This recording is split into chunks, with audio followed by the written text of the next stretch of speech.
Yo, people, welcome back to the YouTube channel. You already know what time it is. It's time for your FA Cup final watch along. Big up your damn selves in the building. Manchester City versus Manchester United. The lineups are on your screen as well.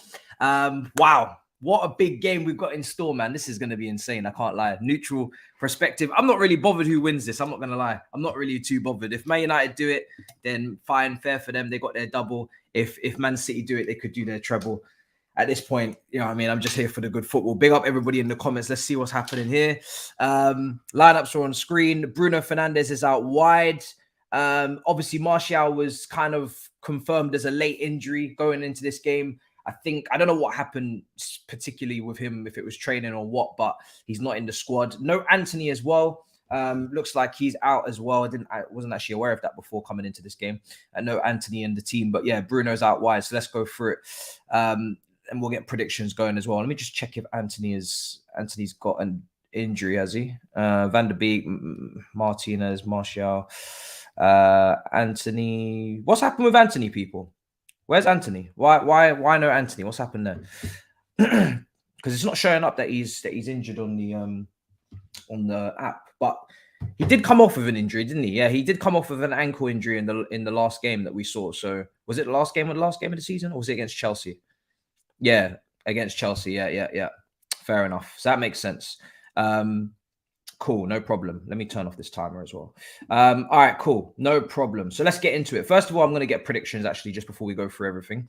So let's do it. Manchester City. Man City versus Man United. Predictions. Let's get that going in the chat. If I can spell correctly, that would be great.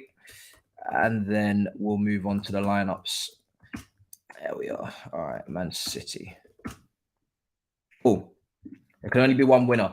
What are the odds? What are the odds that this is going to go to extra time? Every single time I do a watch along for a final or a semi-final, it goes to extra time every single time. It goes to extra time no matter what. We will be there. That's what it says. So we'll see today if it wants to, be done in normal time. But I expect Manchester City to win this game. So I would be surprised if they didn't get this wrapped up in normal time. This is going to be on what channel? I'm guessing it should be on normal TV, isn't it? It should be on the BBC. Let's see. It should be. Sure it will be. It is an FA Cup final. There it is. Bang. There it goes. Right. People say 100% won't. Most likely to see tears on the red side of Manchester. Not going to lie, look at City's bench. It's a joke. Look at Man United this week. Well, let's go through the teams because I have got the benches on screen. Pick up everybody in the building.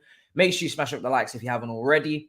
And let's get straight into this. So, all right, where are we?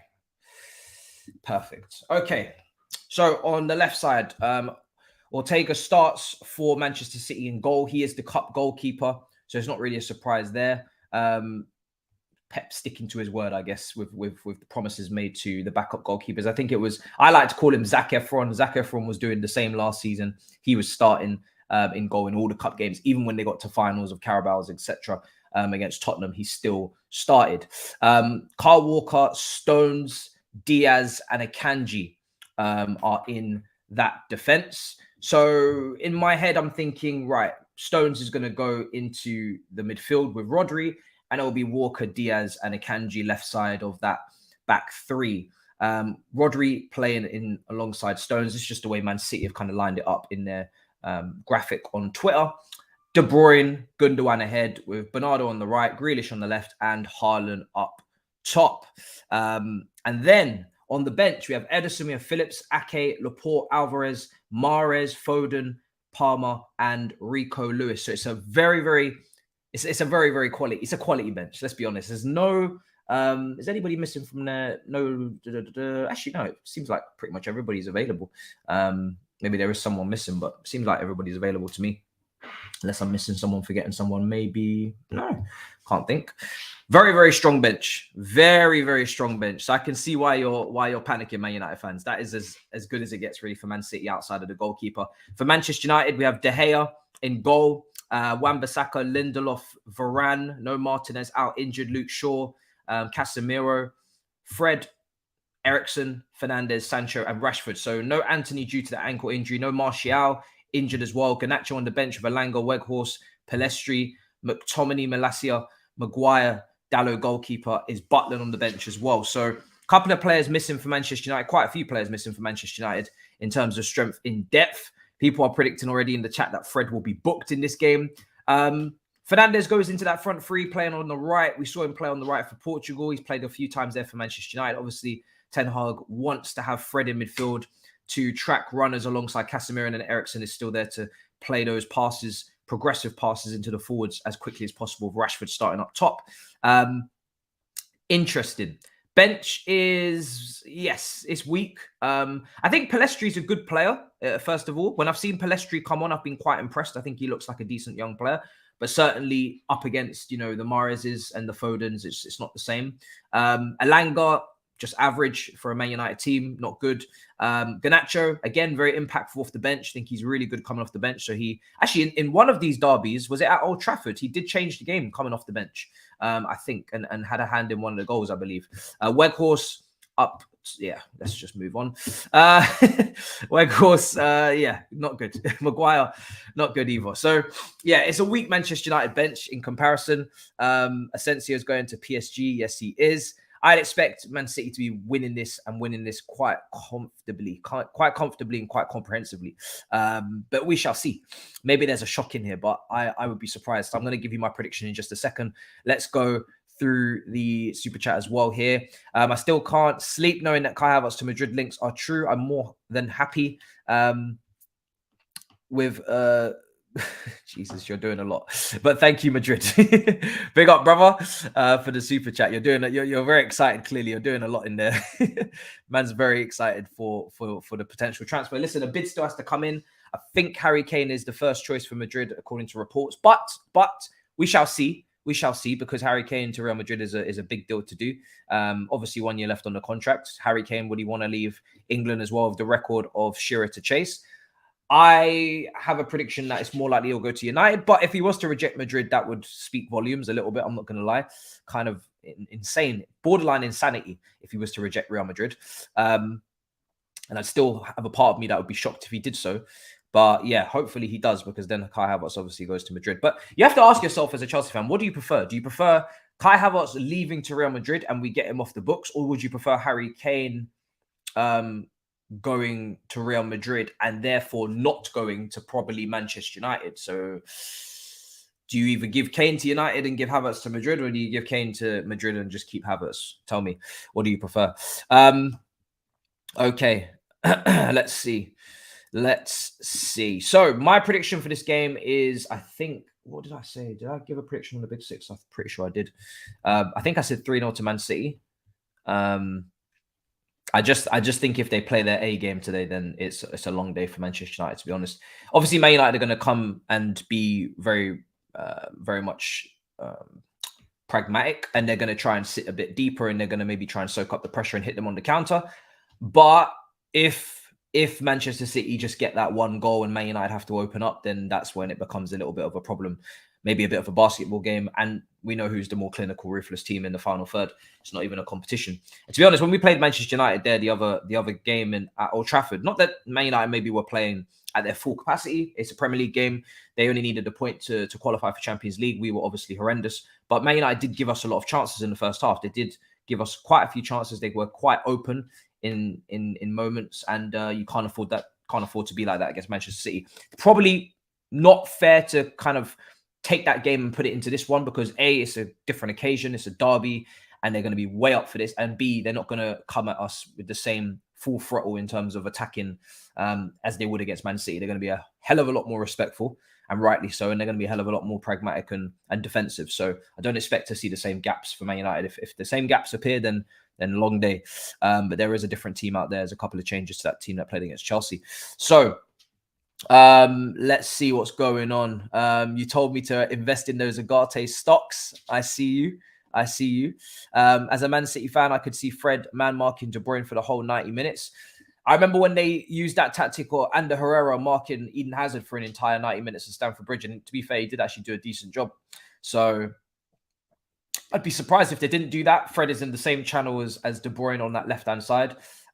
Funnily enough, the Manchester United admin on Twitter spelt Casemiro's name wrong. I don't know if anybody else caught this, or if maybe I'm just going berserk. But let me just take a look at this graphic. Is it still up? Yeah, they spelled Casemiro's name. I don't know if anybody else has caught onto this, but if you look at Manchester United's graphic on Twitter, they spell Casemiro M-I-N-O. There's no R. So I'm not really sure what's going on there for Manchester United. But that's what they're on. It's an N instead of an R. To get your own player's name wrong in terms of the spelling as the admin of Manchester United on the graphic, it's a little bit of a problem. Doesn't seem like too many people have noticed, but a couple of people have, it seems, in the quotes. But people maybe are too busy shitting themselves over the game to notice that spelling mistake. But I did. And luckily for me, I didn't copy them, because otherwise you lot would have been clowning me like crazy. So yeah, weird. Yeah, it's just a bit weird, isn't it? It's just a bit strange. He had one job. You know what I mean? It's just a bit strange. All right, cool. Let's see what's going on here. All right. All right, cool, perfect. Let's see what else is being said. We've gone through. Oh no, we haven't. Havertz to Madrid. Matt, I'm bipolar and vividly remember breaking down in tears when Havertz missed a simple chance. I can't do this no more. Are you a Real Madrid fan? If you are a Real Madrid fan, then yeah. I mean, listen, to be honest, in terms of that situation, I don't think it's. I mean, I'm obviously going to try and prop it up to you because I want him to actually be transferred to you, but I can see the vision. You guys wanted him when he was at Bayer Leverkusen, if you remember. Bayer Leverkusen obviously had that season in lockdown. We came in early because of obviously financially a lot of clubs were struggling at that time due to the lockdown, due to the COVID. and we snapped him up before you. I think you guys were looking at getting him, but maybe the year after. Or maybe we just outbid you. I don't know. But you guys were interested in Kai Havertz when he was at Bayer Leverkusen. And if you're going to play him as maybe as a false nine, not as a striker, not asking him to score goals per se, but as a false nine, linking up the play from midfield to attack with Rodrigo and Vinny Jr. on the flanks as inverted forwards, then do you know what? It could do okay. Could do okay. I'm not going to lie. It could be decent. I'm not saying that he's a week in, week out starter, but as a second choice to Benzema to kind of just, help him along his way until 2024 when you go for Mbappe again, or to play maybe as depth to the right side with Asensio going to PSG. I don't think it's the worst thing in the world. I still believe that this is a good player. I don't think he's an awful player. I just think Premier League in particular has taken him by shock a little bit. We have played him as a striker, which he's not, but he's not clinical. And that's a problem as well. Regardless of where you're playing in an attack, you need to be clinical. And I think in La Liga he could do a lot better than he's done in the Prem. But yeah, I'm not sure. I think he does suit La Liga a little bit more than the Premier League, but it is a gamble. It depends how much you're paying, etc. But I don't think he's a terrible player. But yeah, I wouldn't say that's something to be crazy excited about if you're a Real Madrid fan, considering what you usually go for. Okay, let's see. So let's see with these teams. Obviously, like I said, we know what's going on with the Stones-Rodri situation. Grealish versus Wan-Bissaka will be interesting and fun as well, because obviously Grealish has had a really good, strong end to the season. Wan-Bissaka has been locking up quite a few wingers every time he's asked a question. Matoma in the Cup semi-final, he locked him up. I think the game in the Premier League was maybe a little bit more even, but especially in the FA Cup semi-final, he locked him up. Rashford leading the line today as well. I think that's a big responsibility for him. Obviously, they've shouldered on him a long part of this season for goals. Weghorst is really not going to bring anything off the bench to threaten this Manchester City team. They'll easily deal with him. I think Man United, it's tough for them, because I get it with Casemiro and Fred kind of having to mop up and having to play in those defensive midfield positions. But even with them there, I don't have any confidence that Man United are going to be able to deal with De Bruyne and deal with Gundogan and deal with Bernardo and deal with Grealish and all these players that can kind of cut inside and interchange in the half spaces. There's going to be loads of runs being made either side of Haaland as well. We've seen it many a time before. Gundogan making those runs off of Haaland on the left channel, just inside of Grealish for those cutbacks or those little reverse passes for cutbacks thereafter. I just think it's a lot. It's a lot to deal with. But listen, if Man United sit deep and hold on tight, then maybe they can handle it. But I don't know. It's a tough ask, man. It's a tough ask. Let's see. Oh, Jesus Christ. After I've mocked Man United for spelling a name wrong, I'm going to spell a name wrong. 1 second, people. Actually, wait. Did I copy that? I think I may have copied that off of Man United as well. Let me see if I can blame Manchester United admin again for this. How do I have it up? Hold on a second. Nah, I can't. Nah, that's me. That's me. I can't lie. That's on me. I was in a rush. That's on me. All right, fair enough. It's 1-1. It's 1-1. 1-1. They fucked up. I messed up. It is what it is. But I think it's a little bit more acceptable that I do it. I'm not gonna lie. You man can't clown me. You was more than happy. A lot of Man United fans in the chat were saying, "Who cares? Who cares? You know, it doesn't matter. It's only a mistake." So I don't want to hear it now. I don't want to hear nothing. I don't want to hear nothing from you lot about Eriksen. You had your opportunity. You didn't want to come down on the mistake from Man United. So I'm not going to hear it now. I'm not going to hear it. All right. Corrected. Sorted. Let's see what people are saying in the chat. Let's see what the predictions are saying as well. You do this every week. Yeah, I just like to keep you guys on your toes. You know what I'm saying? Just to see if you're awake. Just to see if you're awake. All right. All right. Relax. I'm changing Bernardo as well, because that's a howler. Man is really in a rush. All right, I'm gonna see what you guys are saying in predictions. You've gone with what have you gone with in predictions? It is 64% in Manchester City's favor. My days. Do you know what? I expected it to be higher. I really did. It must be Man United fans that are just clinging on for dear life here. Everybody's going to the game as far as I'm aware. I think Saeed's gone down, road trip settings. He's gone down to back the team. I think Steve's down there, Hugh's down there. I think Thabz is just missing this one. He's going to the final for the Champions League. Somebody's heart's getting broken today. That's all I'm saying. Somebody's heart is getting broken. So I look forward to seeing who. All right, let me just change this. Okay. All right, Mika Richards is in the studio there. Let's see. Why did I see Mika Richards wearing a Man United top the other day? What was that for? Because that was spooky. I'm not gonna lie. That was some spooky shit. That didn't really work. 61 GA. What is the total as well? I want to go into some statistics real quick. I saw a debate taking place. I think it was from Filthy. I was watching a lot of content yesterday, right? I was taking in a lot of content. It was more of a quiet day in the transfers situation. I kind of covered the Havertz to Madrid situation the night before when the rumors out of Spain first started coming out. So I had that video up in the morning. There was nothing else going on. I saw on Filthy Fellas they were debating about Haaland versus Antonio, who was obviously on the show. How many goals would Antonio get in the Manchester City team? How many goals would, just say, any average Premier League striker get in that Manchester City team with the chances that have been created for Man City this season? Obviously, Haaland is on 36 Premier League goals, 52 in all competitions. I think the argument that they were making is that Antonio would score 30 goals in all competitions in the Manchester City team. 30 goals in all comps?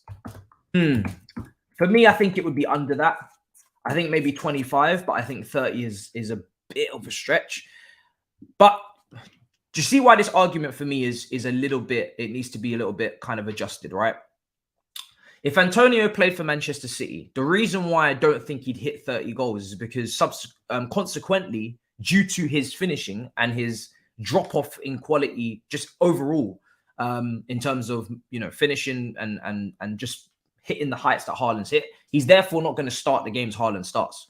Haaland starts pretty much every game. Antonio, due to the level of striker he is, would not start every single game for Manchester City. So therefore, his numbers would be dropping. So you can never really actually make this comparison because Antonio would never get the minutes Haaland's getting because he's not as good as Haaland. So we're never going to really know because he's going to be taken out the team. So it's a tough one. Let me see what you guys are saying in the chat. I wouldn't call him clinical. I think, listen, I think he's going to get a lot of chances, and therefore you get a lot of chances, so you're naturally going to get more goals. But I think 20 to 25 max for me, and that's if you play, basically or the majority of the games. You're talking about you're going to have to play a lot of games. He's not a great finisher. He's not better than Alvarez. Of course, he's not better than Alvarez. So, yeah, for me, not only would he not get the games, but he definitely wouldn't get that amount of goals. I don't know what Antonio's highest goal scoring kind of season is as a striker. Obviously, he used to play as a winger, which he did mention. I do remember him playing as a winger. I think I remember him more playing as a right winger than a left winger, but he said he was brought in to play left wing in the beginning when obviously they had the other forwards, Andy Carrolls, etc. He's on 5 Premier League goals this season, 10 the season before, 10 the season before, 10 the season before. So his best Premier League goal scoring season is 10.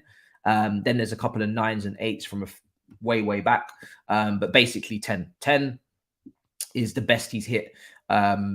So, yeah, for me to double that, you're not tripling it, but maybe, just about maybe doubling it with the chances given, maybe doubling it. But he'd miss a lot of chances too. So for me, that's a bit too much. Jesus scored 14 goals at City, but Antonio is going to get 30. Yeah, what was Jesus' highest goal scoring season? Because that's a good. I mean, Jesus is not one of the best finishers out there, so it's a fairer kind of comparison than comparing him to Haaland, who's one of the most clinical, deadliest finishers we've ever seen, right? So there's a reason why, people talk about Haaland getting all these goals. There's a reason why Haaland's got all these goals, because he's one of the best finishers. That's why the only other striker in this league that I've really put on the same level of, I think he would break the record as well at City, and I think he would score, a similar amount of goals. Maybe not as many. Maybe he would drift deeper more in Harry Kane, and maybe he wouldn't always be in the same positions that Haaland's in because he's maybe wanting to contribute a bit more to the other facets of play if he's not instructed to do otherwise. But Harry Kane's finishing is elite. One of the best finishers we've seen in Premier League history. So I'm willing to put Harry Kane up there with Haaland, but I'm not willing to put players that have never shown that they can be an elite finisher alongside one of the best finishers in history. There's a reason why he scored all those goals. Yes, it's a lot of chance creation, but it's also great movement and it's also great finishing as well. It's not all tap-ins. So yeah, for me, I'm not willing. I'm not willing to do it with many. Let's see. Yeah, his movement's brilliant as well. He's unbelievable movement. Only Kane, they are 2 tiers above the rest of the strikers. That's why they sold Jesus, yeah, because Jesus missed a lot of chances. He did.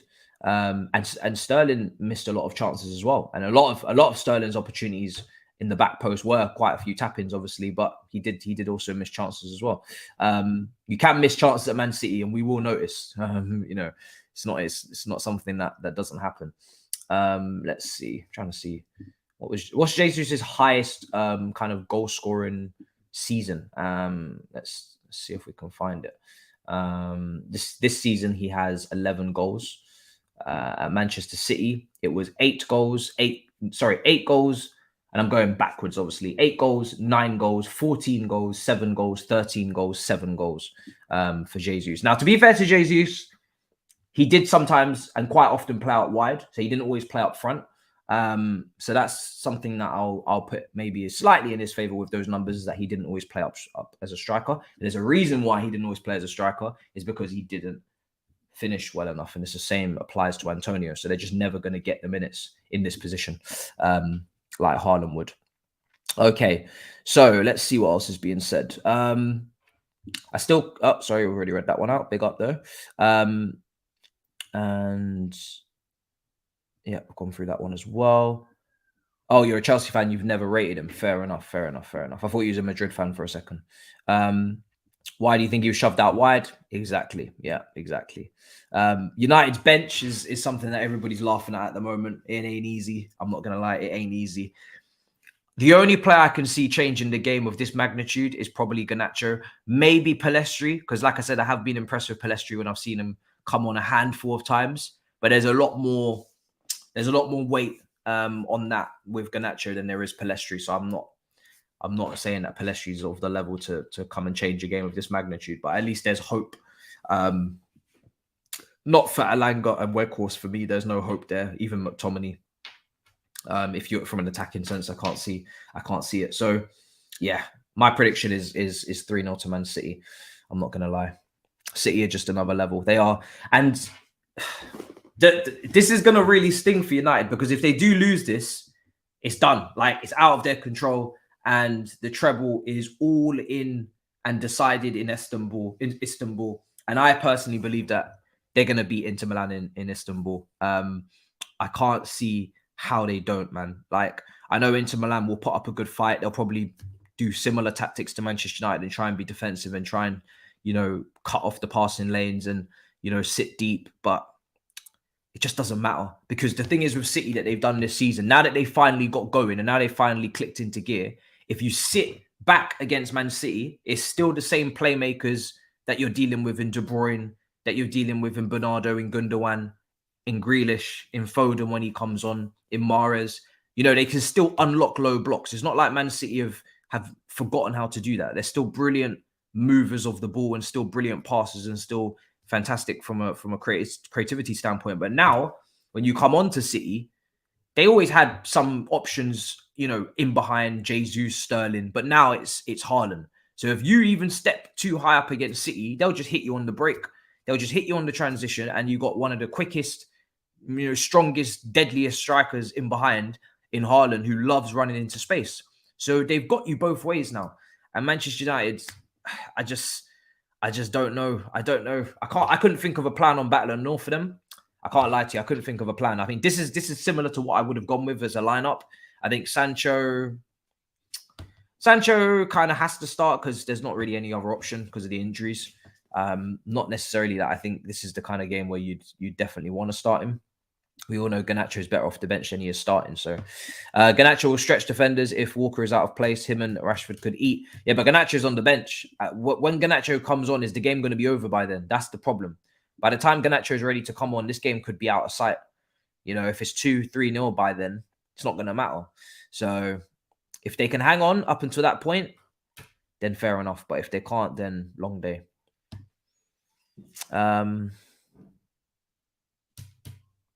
Let's see.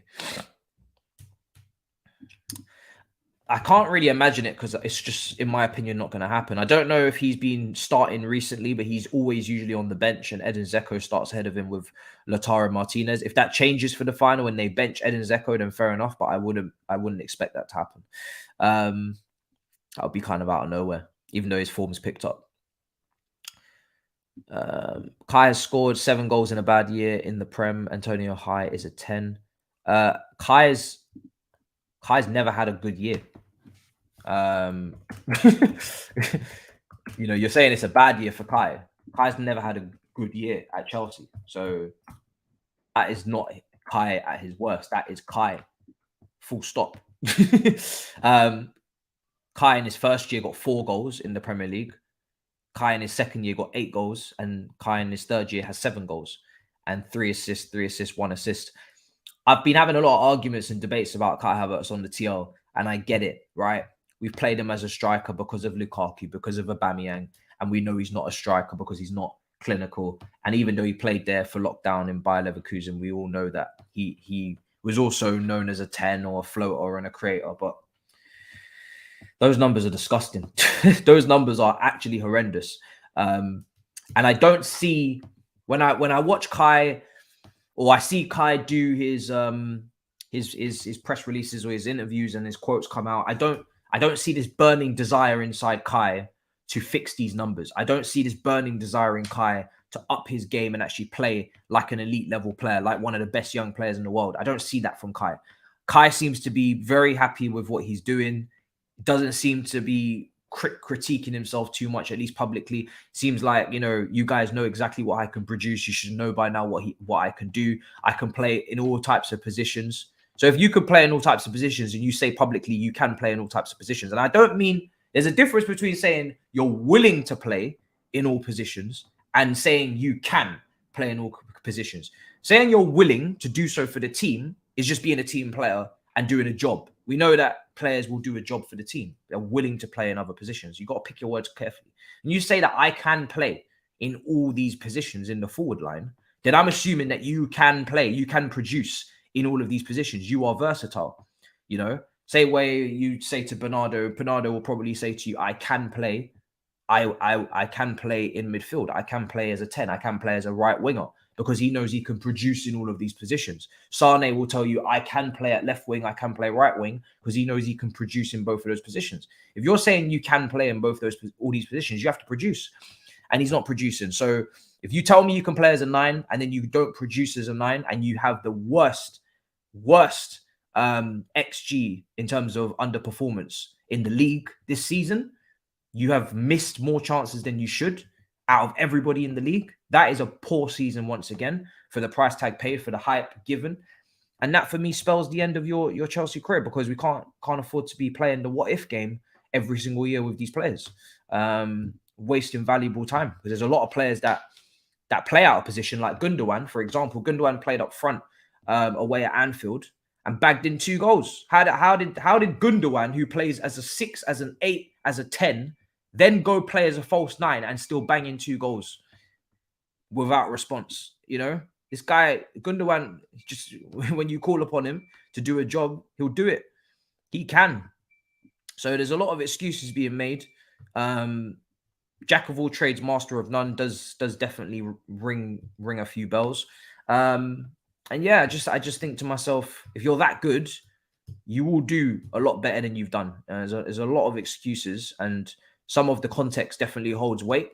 But I think the be all and end all is just, you're just not as good as a lot of people, and including myself, thought you were. You're just not as good as that, or at least not in this league. Maybe in La Liga or in Bundesliga you can get back to that level, but in this league, I don't think mentally he's got what it takes to really come into this league and ride through any adversity, because there's always going to be adversity for footballers in teams. Managers will change, players around you that you've got chemistry and cohesion with will get injured. If you can't adapt and still thrive in a small amount of chaos, then there's no hope for you in this league. This poll is weird. What is this poll? This poll is about Man City versus Man United predictions, and it's Man City winning on 64%. I'm going to close that down in a minute. His belief is great. His record for less. Yeah, listen, he's got plenty of confidence. There's no doubt about that. But you know, confidence needs to be backed up with performances, and that is not the case from him. To be honest, it's not the case. So let's see. Yeah, it's true. Same. It's exactly what happened at Liverpool. If your false nine is not going to get a lot of goals, then your wingers need to be contributing with 20 plus. And Chelsea don't have wingers that can contribute with 20 plus. So yeah. Now maybe his assist was the one thing I always say when I talk about assists at Chelsea. I always say that the assists, you have to put an asterisk next to assists because we can't finish. So any chances that are created are usually wasted, and that's assists being chalked off for every single player. Funnily enough, all of the players that their assists are slashed, they're the ones also the reason why we don't finish, and they're all taking assists off of each other because nobody can finish. So his poor finishing also coincides with his low level of assists, because just as much as he can't shoot, there's quite a few of them, if not all of them, that can't shoot. So therefore, none of them get a lot of assists. So I think the assists is something that will 100% go up at another club, because I just think if you give him better finishes, his assists 100% are going to shoot up to a minimum of a respectable number of like 7 or 8 assists per season in the Prem, something like that, or in any league. But one assist is clearly one assist. You're not going to get one assist. One assist is like, yeah, the finishing is must be awful, and it is. You can't get one assist as an attacking player and it just be your fault. There's got to be something very wrong, unless you are on the eye test just horrendous, which he's not. In terms of his passing. Let's see what else is being said. Maybe it'll work at Madrid because of Vinny. It could do. I wouldn't say he's a great creator, but he can create chances. Like I can see if he's given the ball and he picks his head up, he can spot a pass and he can play a pass. He's not that bad where he can't even play a proper pass. Like that's just not the case. But yeah, I wouldn't say he's a playmaker. Certainly not for the level of what I'm looking for anyway. He hasn't shown that. Let's see. Like I said, jack of all trades. Not particularly brilliant at any one thing. Unfortunately. Oh God, yeah. Mad, absolutely mad. In terms of style, ability, financials, nationality, how is Havertz a better false nine for Madrid than Firmino? I wouldn't say he is. I wouldn't say he is a better false nine. I think, listen, Firmino's proven in that position. His CV speaks for itself. Do you know what I mean? I don't think Kai Havertz is the better option. But for me, he is, because I need him to be sold. So I'll 100% take that with no problem whatsoever. I'll 100% take that. Not a problem. Do you know who needs a big performance today? 2 players that need big performances today for Manchester United in particular, because we know Man City players are going to turn up. Big performances today are needed from these 2 players. Casemiro. Actually, no, 3 players. Casemiro, Fernandes, and Sancho. Fernandes this season, Bruno Fernandes, has surprised me at times with his passing. He's actually become more composed and calm and more definitive and decisive with some of his passing. Some of the passes I've seen Bruno play at times has been extremely impressive. He set up some really, really good chances with some really great passes. So he needs to do that on the biggest stage against one of the biggest teams, because a lot of complaints and things hit with Bruno, which I completely agree with, is that in the finals, in the big games, he doesn't turn up. He goes missing. Villarreal in the Europa League final comes to mind, you know, a big game where he just was poor. even if his team isn't playing at his best, if he's as good as everybody kind of wants to put him up to be at times, then he needs to perform in a game like this. But, you know, De Bruyne is out there. De Bruyne's out there. You know, you need to perform like De Bruyne, basically. He is a good player in some aspects, but one of my big criticisms of him before was he's just a spammer, really. He was spamming a lot. And he was a high volume player. Like he wasn't efficient or just decisive in terms of his passing. He gave the ball away a lot. He kind of just, his passing just wasn't good, to be honest. His passing just wasn't good. I think only now am I starting to see real passing from him, because before, don't get me wrong, he got the goals and he did get a lot of assists, but it was a lot of giving the ball away and a lot of, you know, the percentage of passing from him was low. And it kind of reminds me of like a Ziyech in a way, where they've got something special from them, coming from them at times, but yeah, he at times as well, extremely frustrating. Just the basics weren't getting done. Maybe Ten Hag stamped it out of him, like you're saying. But he's always been a good shooter of the ball. You give him that. He always got goals. Even at Sporting Lisbon, he was racking up the goals. So yeah. But I think he needs to have a big game today, because if he goes missing today in a game like this, then the same questions are going to be asked again. The same questions are going to be asked again of him. Where were you? You know, when it mattered, he is captain. We saw what happened when he was captain at Anfield as well. It wasn't a great day for everyone, but him included. He needs to lead today, lead by example. So it's a big game for him. And Casemiro just needs to have a big day, just due to the fact that he's in that position, and Man City are a problem in those areas. And if anyone's gonna stop Man City today, it's gonna be him. Because if he doesn't have a top game today, Man United stand absolutely no chance. Like if Casemiro today puts in an average performance where his short passing game is complacent or he's just not at it, this whole thing's finished. This whole team is finished. They don't stand a chance, not a single prayer, not a single chance. He is that important. If he doesn't play at his best today and put in one of the best performances, then they don't have a chance. They don't have a chance. Kickoff is 12 minutes away. They're just doing the old sing-song. Let's see. Yeah, if he gets run over, if he gets outrun, and yeah, it's done. It's done. Fred will be important for sure. Fred will be important. He will be important. But Casemiro is a better player than Fred, so the level of what Casemiro can do in comparison to the level of Fred is two different levels for me. If Casemiro plays at his best, I'd rather see Casemiro at his best than Fred. If I'm Man United, I'll take City winning the FA and losing the Champions League. Who do you support? Chelsea fan? I mean, listen, everybody in England would love to see Man City lose the Champions League. There's nobody that wants Man City to win the Champions League apart from Man City fans. So yeah, listen, if we can run that banter another year where they haven't won the Champions League, everybody's going to take that. In terms of this final, yeah, I mean, I'm probably not really that bothered. I mean, if I had to pick, I'd probably still say Man City slightly, because I just don't really want Man United to win anything. But yeah, it's not really Oh, Z. Every time Z's here, he's always trying to balance it out in terms of he really wants me to lie to him. He really wants me to lie to him. Anything Manchester United based, he wants me to lie to him, right? He wants me desperately to give him false hope, or he wants me to say something that's not true. I'm not going to do that. You're a Man United fan. You know exactly what you're getting yourself into today, okay? Don't ask me for false positivity, false hope, false narratives. At the end of the day, that is the strongest Man City team that you can put out, right? And they are on how many games winning run? Let me take a look. How many games have Man City won in a row?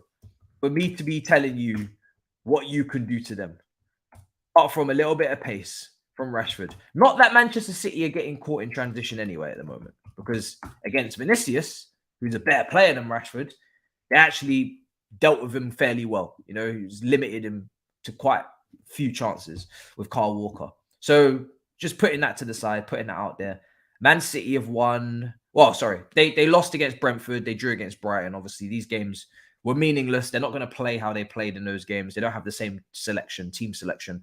So we're just going with Man City when they play their strong team, which they're playing right now. And when Man City are actually giving a damn.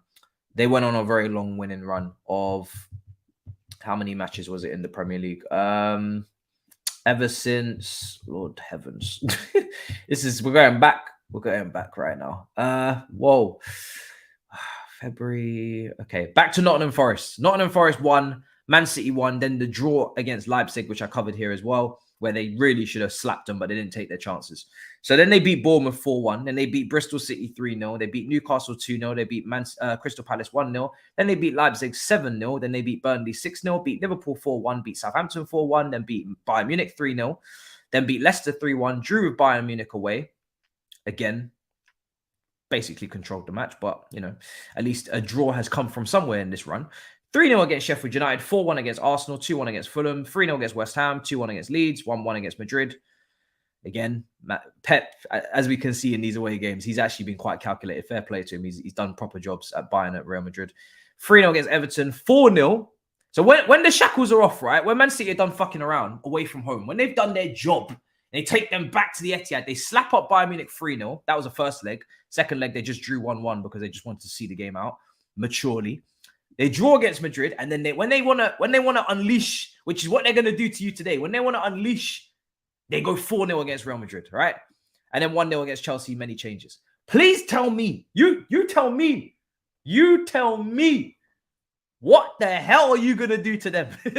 You tell me, brother. I'm scratching my head. What are you going to do to them, please? What are you going to do to them? I want to know. What are you going to do? with what are you going to do, brother? Please. You tell me. Your away record is horrendous. It is bad. I haven't seen Man City's record, but your away record is bad. And you're at Wembley today. You're not at Old Trafford. What are you going to do? Oh. What are you going to do to them? Take them to penalties. Yeah, I mean, listen, if you take them to penalties, anything can happen. But they have, yeah, it's a long day. It's a long day. All right, let's see what Thabz said. Fab. So, nothing's changed, by the way. Nothing breaking. But Kovacic and Man City personal terms agreement is close. As revealed days ago, more will follow next week. Nothing has changed despite reports. So really, not really any update, to be honest. Also, Ten Hag's former player Timber is at Wembley today in attendance for Manchester United versus Manchester City. Ajax rejected multiple approaches by Manchester United for Timber last summer. Contract expires in 2025. So there you go. On Timber, he's at Wembley today. Real Madrid will also discuss new long-term deal with Diaz, proposal valid until 2027. Havertz in the list as potential new signing at Real Madrid. Still no direct contact with Chelsea. Asensio is also left as a free agent. Real Madrid, that decision was made last week, set to complete new details and chapter at PSG in the next days. And Xavi obviously confirms once again that the priorities are very clear, that he'd like Messi to return and that he has spoken with him. I've already said that it depends on him from here. Apart from Leo, the other priority is a pivot. So he wants a replacement for Busquets. And also Karim Benzema, that the internet is not reality. Benzema has one more year of his contract with Real Madrid until 2024, and we have no doubts. So again, Benzema looks like he's going to stay for the last year of his contract. And just paying respect to Tottenham and Harry Kane, and that they can guarantee that Real Madrid will have a competitive team to go again next season. So there is maybe some interest. There definitely is interest on that side of things. So yeah, that is all the news at the moment. No real update from Fabrizio on that cover situation. That's normal. Personal terms are not agreed yet, but they will be agreed. I can tell you that. Not a problem. There will be no issues with personal terms between Cover and Man City. It's all about how much they're going to pay. If they pay 35 million, 1 year left on his contract, I'll be pretty happy with that. I think we paid about 40 million. So we're definitely making a profit. If you're not making a profit, but yeah, in terms of what needs, we are making a profit in terms of if you're taking a look at what is actually, let me take a look. I might actually be able to give you the exact figure of what we would need to sell him for to put profit onto the books. Cover, where's his name? So if Chelsea sell Mateo Kovacic for 8 million, that would, you know, balance the books in terms of, you know, the transfer fee and the wages being stagnated throughout his contract. So if they're going to sell him for 35, then some of that's going to go in as profit on the books this year. So yeah, cover for 8 mil minimum. But yeah, I think 35, hopefully we'll get there. So yeah. All right. Don't shake hands. It's a derby. Did they not? They always shake hands, no? Regardless. I've never seen two teams not shake hands before the match. Unless it's obviously Patrice Evra and Suarez, something like that. Wayne Bridge and John Terry.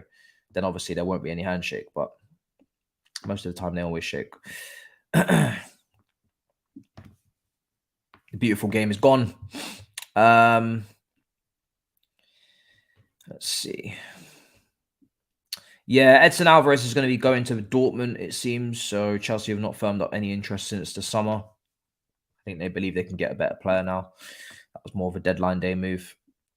I haven't really been watching him this season at Ajax, to be honest. So I'm not sure. But I'm not sure how he's been playing.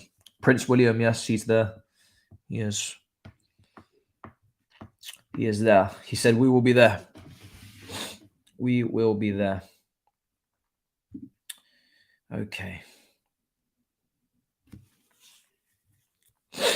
Oh, God. Okay, so it's quite the ceremony before the match. Let's see if we can get kickoff hopefully in a couple of minutes.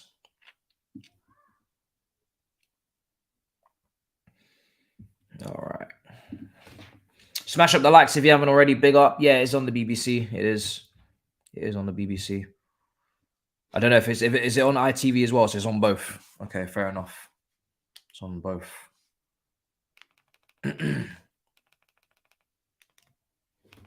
So who is the panel for ITV then? Got Michael Richards on BBC. For ITV, who would it be? I'm not sure. I'm trying to think.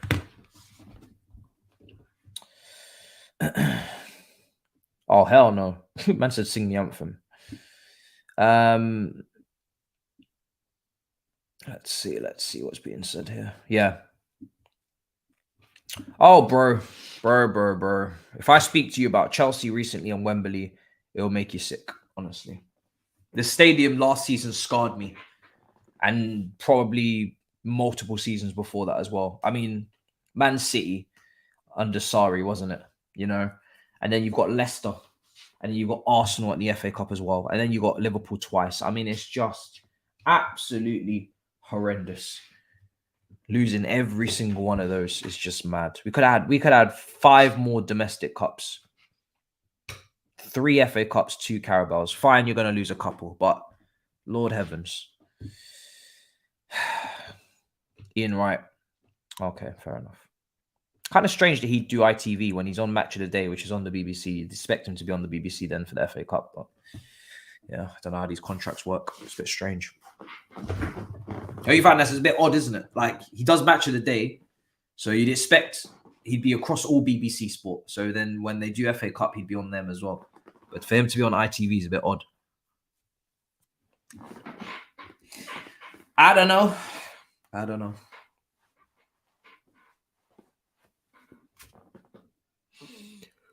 Oh, God. So, yeah, strange.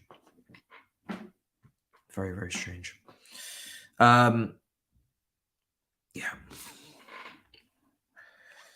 10 Hag, can he get two domestic cups in the same season? They're already bouncing, by the way. They're already doing the Poznan in the Man City end. They're already doing the Poznan. That Poznan, I must say, that Poznan is slightly annoying. Obviously, it's great from them. They're doing the Poznan already. I would take that to heart. I'm not gonna lie. Like, it's almost like when they do the Poznan, what the Poznan symbolizes for me, and obviously Man City fans are gonna correct me, and rightly so. But what it symbolizes for me is that the game is over, right? If they start doing the Poznan, that tells me that the game is over and they're gonna win. That's when they usually do it. They do it when the game's done. It's 2-3-0. They know they're gonna win the match, so they start doing the Poznan, and that's when you know that you know that you've lost. So if they're doing the Poznan before the start of the game, that for me would infuriate me, because I'll be like, wow, these lot are already celebrating before the game's kicked off because they just know they're going to win. And that would piss me off royally. So that's what the Poznan symbolizes to me. I don't know if it's correct, but yeah, that's what I see. When I see the Poznan, that's what I see. I don't like. All right, cool. We're about to kick off. We're about to kick off here, guys. Timer's going to be on your screen in just a second. Manchester City versus Manchester United.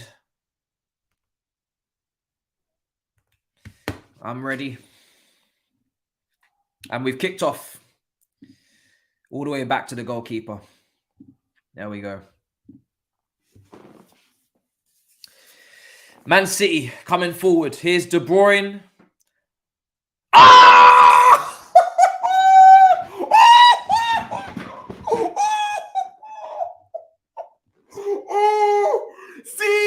Z wanted me to comfort him.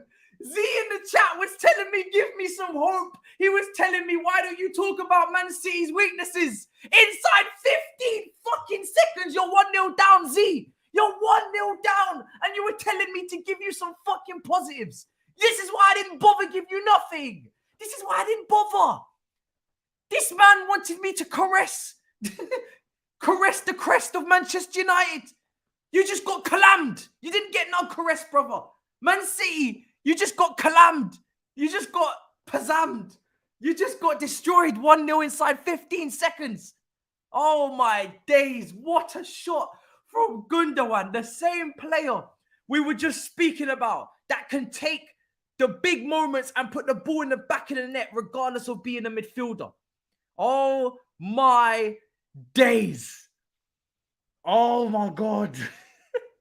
Oh, can you imagine being a Man United fan right now in that stadium? Oh my God. Are you not embarrassed? Are you not embarrassed? Oh my God. Are you not? Do you know what? You know what? You lot are finished. When Big Steve goes live on Instagram, when Hugh goes on the Big Six, when Daps comes to Battle of the North, the way they are going to crucify and squeeze every single juice out of your club's crest, right? They will squeeze out every minerals and vitamins out of your Red Devil chest. Because the way that you man are 1-0 down already in a Manchester derby, the first ever one at Wembley, it is a disgrace. It is a disgrace. Oh my God. We talk about Man United sitting deep. We talk about Man United with a plan to take them to penalties. You are 1-0 down already. So now you have to come out against one of the most ruthless, deadliest duos in world football in De Bruyne and Haaland on the transition. As we saw at the Etihad against Arsenal, they don't need to play 1,000 passes to score. They can play 3. This is the worst possible start you could possibly imagine in your nightmares last night. If you were to have a dream last night of how this game would go, this is a nightmare. This is an absolute nightmare. I told you they're coming on violence. They want this treble. They really, really want this treble. They're not playing around. It doesn't matter how many drinks that they had during the week last week before Brighton and Brentford. It doesn't matter if they drank all the alcohol in Manchester. They are not playing around. They're not playing. They're not playing with you lot. You see all you man that have turned up? All them Red Devils in the crowd? They're not fucking with you lot today. So you better fix up quick. Look sharp. Because they're not playing with you. I don't think you understand. This is why I didn't give you a sing. You see, when we talk about the teams before the match, I didn't talk about Man City. They've nearly scored again. They've nearly scored again. Just wide of the post. I didn't talk about Man City weaknesses because there aren't none right now. There aren't none. I'm not going to sit here and waffle. What weakness? Weak where? Weak where?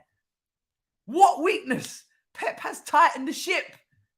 Pep Guardiola has tightened the ship. You can't hit them on transition like you used to because Carl Walker's there, 2 other centre-backs are there, and a centre-back and a DM in front of those fucking 3 defenders. Tighten the ship. What weakness? Oh, my God. Which weakness? I can't waffle for you. Which weakness? You want me to make it up? You want me to make up a weakness? Oh, the only weakness is maybe the goalkeeper. That's it. Oh, I'm not calling Saeed. He's at a cup final at the ground. I wouldn't do that to him. You know what I mean? It's just let him focus. Let him focus. Let him focus. Oh, God. And the amount of beatdowns that you man have taken this season in certain moments. Lord have mercy, you cannot do that today. Surely not. Ball in behind. Round the corner. His Stones. Stones playing like a De Bruyne into the box. Cleared away again. Oh, my God. I can't believe it. I can't believe it. Oh, my God. It is horrendous to start a game like this. I tell you now. Oh, my God. I think I've already ruled. I mean, I already said this would be 3-0, but now it's just like, just give it a rest, innit? Oh, my days. Oh, God. Bruv, they just keep coming. They just keep on coming relentlessly. Chance after chance after chance after chance. What a finish from Gundogan, by the way. De Gea was rooted to his spot. He did not move. That man did not move. He was playing musical statues. Man was still listening to the national anthem at the beginning of the game. He did not move a muscle. He was in quicksand for that finish. My days. This could be a dunking. This could be an absolute dunking. Oh. Oh my God. David Beckham. David Beckham is not looking very impressed. What's his middle name? Oh my God. Sir Alex Ferguson. Listen, that man got out just in time. Do you hear me? David Robert Joseph Beckham. Listen, you see Sir Alex? He got out just in time. He got out just in time. He already lost 1 title to City. He said, I'm going to go and get my chain back. I'm going to go and get my chain back. I'm going to snatch my chain back off your neck. And as soon as I snatch it once off your neck, I'm gone. That man got out of there in a hurry. He said, you know what? I'm not doing this. I already done this with Chelsea when they first came in with the money. I lost 2 titles in a row to them. I had to come and snatch the chain back 3 times in a row. And then, now you're telling me there's another one of them. Another one of these little gremlins with money. Oil money. I snatched that chain back once. I'm not doing it anymore. I'm leaving. Oh, my days. That man got out quick. Smart. Because he knew what it was. He said, yo, I'm going to give it to a different Scotsman. I'm going to give him Phil Jones and Chris Smalling. I'm getting out of there. Oh, my days. Here come Man United on the attack. Left-hand side, Sancho. Yo, Sancho better do something, man. You better do something quick. Bruno. Oh, Lord. Shot from distance. Cleared again. 8 minutes gone. And Man United are coming forward now. They're committing bodies. You can see Fred, Eriksen. You can see Sancho. All of these guys kind of hovering in between the lines. Problem being, if you don't sustain the attack and it does get cut out, Man City on the counter, De Bruyne and Haaland are waiting for you. And you might see 2v2s, 2v3s, and you don't want that. Because those two are... The chemistry's on point right now. Oh, you still think Man United will win this? Who's going to tell Dennis, man? Who is going to tell Dennis? Somebody tell Dennis. Who's going to tell him? Who's going to tell him? Somebody tell him. Somebody tell Dennis, because he doesn't know. He doesn't know what's coming. Somebody let Dennis know, man. Somebody in the chat let Dennis know. Oh, my Lord. One more goal, and you just basically need to start trying to make things respectable. That's how I'm gonna treat it. And I know the game's never over at 2-0, but on this big pitch with this kind of team that can keep the ball and make you run and make you starve, and a 35-year-old, 34-year-old Eriksen in there huffing and puffing. Let me tell you now, 2-0, and it's time to batten down the hatches. Here's Bernardo switching it.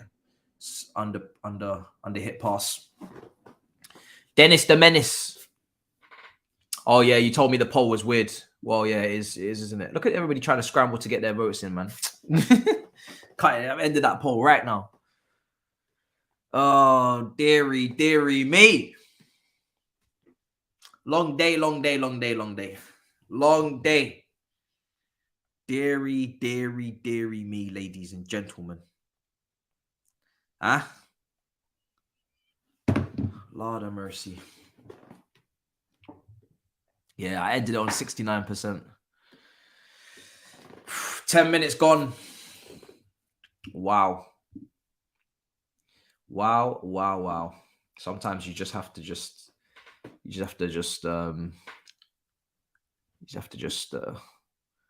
hold that, really. Just have to hold that.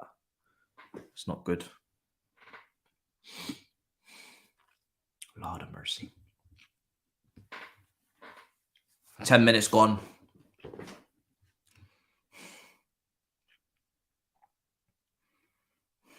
Here they are. Just maneuvering it around. Manchester City keeping possession is Kyle Walker. It's going to play out wide to Bernardo.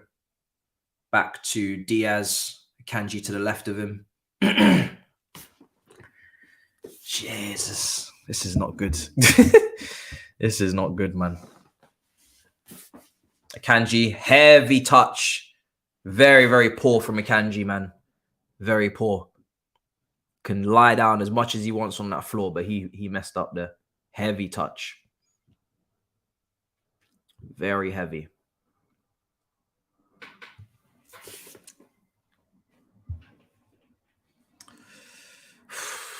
Wow.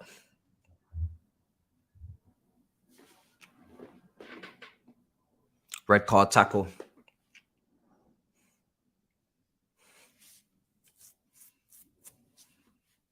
That really is the only hope, isn't it? Is that Man City were to pick up a red card.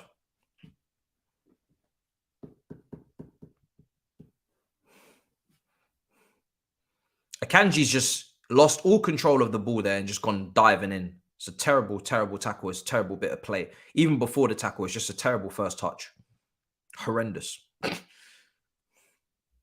Because I remember there was a game where Pep tried to play him in midfield and he had Laporte on the left side centre-back. And as soon as he saw Akanji in midfield, for about 10 minutes, he was like, yep, that's not going to work. And he switched him. Because Akanji just could not play in that position at all. Laporte was fine when he went in there. He was fine.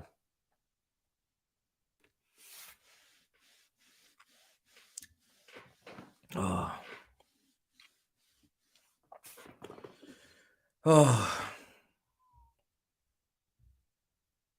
Here's Akanji now. There you are. 12 minutes gone. It's a long day. Did he get booked for that?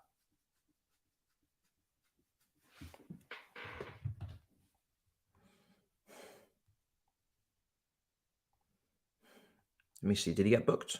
Because if he didn't get booked. Jesus. No booking. All right, fair enough. Oh, sorry. It was Casemiro you're saying. I didn't get to see that replay. I thought it was Akanji that went in late. You're saying it's Casemiro. So nobody's been booked for that. Okay, fair enough. Referee wants to play this light. He wants to play it to the fact that it's a Manchester derby, and he wants to He wants to let them get away with a couple of things early on. It's gonna be a scrappy game then, in terms of tackles, intercepted. Oh, it's Casemiro got away with it. Oh, okay. I thought it was Akanji, because when I looked at Akanji's first touch and the way that he was then just going into the challenge, I was like, yo, this is a horrendous bit of play.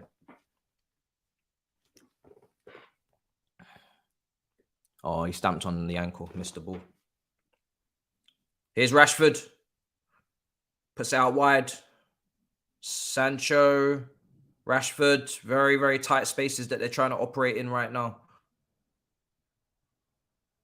Well, if Man United went down to 10 men, then you may as well just all pack up your shit and go home, because you're finished.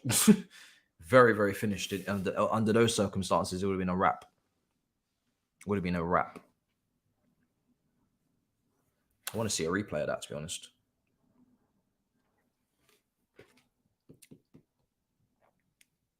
Yeah, I didn't see the stomp. I didn't see the stamp.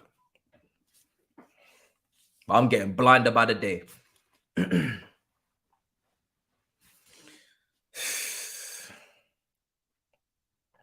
Headed away now, Wan-Bissaka. And they're clipping it out wide. Here is Kyle Walker on the right-hand side.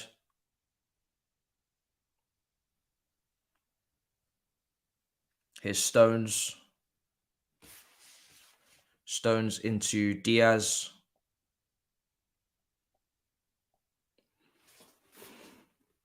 Man City just going to pick their times when they want to control the game possession-wise, when they want to go full-on attack. Diaz plays it into Haaland. Free kick. Fred foul. Fred and Casemiro can't really afford to be booked in this game at all. At least not till the latter stages, because they're needed to break up play and make those little fouls, those little necessary fouls, and tally up. This is a terrible, terrible position to be in, man, against this team. Here's Kyle Walker on the right. Terrible, terrible position. They're playing it in between the lines very easily. You can see Haaland keeps dropping deep, ball into the box. Haaland! No, it's saved. It's saved. Straight at the goalkeeper in the end. Straight at the goalkeeper. I have to say, they're playing it into Haaland very easily. Here's De Gea. It's going to clear. Playing it into Haaland very, very easily, man. Very easy. Here's Wan-Bissaka. They're playing it over the top. Here's Rashford. Kyle Walker. Back to the goalkeeper. Oh, touch. There we go. Man City. Playing it around the back again. Here they are. It's a bit loose. There's no goal. I don't know what's going on, but yeah, in that chat.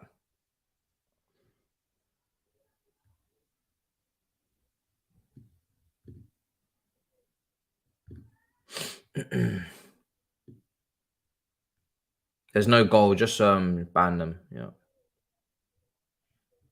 Simple.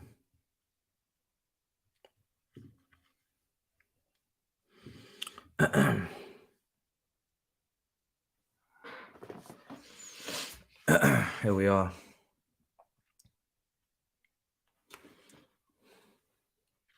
He's saying De Gea's off today. Again, another player that cannot afford to have an off day is De Gea. De Gea is one of those players that, again, I should have mentioned him at the start. He's had a lot of clangers this season. He's had a lot of bad moments. On the ball, he needs to be spotless. And saving-wise, he can't be letting the ball go in the back of the net like he did against West Ham. He needs to be spotless. So if he's not on it today and he's going to do musical statues and shit in goal, then you lot are finished. Here's Walker. Clipping it over. Yeah, out for a throw. Conceding in the first minute like that, it's crazy. It is crazy. Can't lie to you. Game's finished.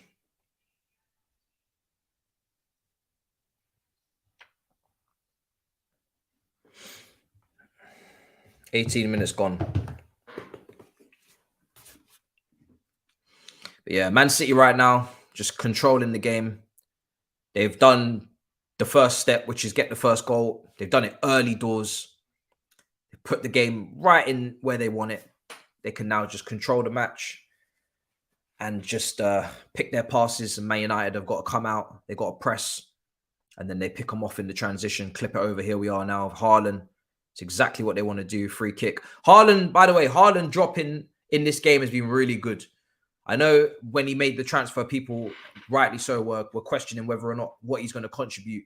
And this season, a lot of games where they decided he's only had like 3 or 4 touches in one half. But in this game, he's dropped and held up the ball quite well, or he's received the ball and kept it going on quite well. And he's causing them problems. It's causing them problems. Referee's not really trying to give out too many bookings at the moment, even though some people will say that there should be at least one from Casemiro. Or everyone will say it should be at least one from Casemiro at this point. But I think he, because it's a Manchester derby, and this is the kind of occasion that is, I think he's just trying to keep the cards to a minimum. Otherwise, you're going to be guaranteed to get a red card in this game. I think he's just trying to give people a bit of leeway. As long as he does it consistently across the board, I don't really have a problem with it. So only when people start being inconsistent, that's when there's a problem. Haaland shot over the bar. Over the bar.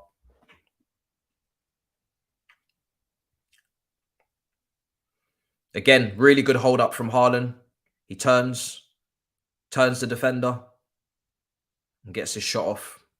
Almost Drogba kind of play from him. The way that he uses his body to just roll the defender. Shot's just kind of scuffed over. Yeah, it's pretty easy for City at the moment.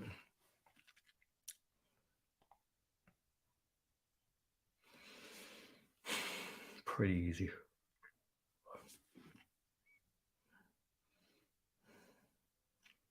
Pressing in the front too.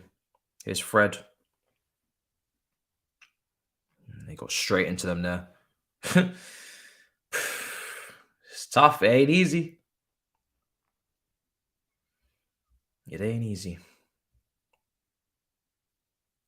They're kind of leaving that option into Casemiro because they know Man United don't really want to play through Casemiro. They're just leaving that option there. But now it's Bruno that's dropped in instead. De Bruyne and Haaland just separated as a two there. Left Casemiro open. And De Gea just chose not to go that way. Here's Rodri back to the keeper. He's going to clear now. Ortega. Into De Bruyne. And he's got going again. De Bruyne's engine is ridiculous. Look at him. He's gone through both of them. De Bruyne's still going. Just didn't pick out the pass in the end. De Bruyne is... There's a lot of P&P in De Bruyne, man. I'm telling you. There's a lot of P&P in De Bruyne. Man moves like a freight train at times. Proper P&P. He should have picked out his pass, but the way he just went round the two of them there was kind of nuts. Here's Bernardo. Into the middle now.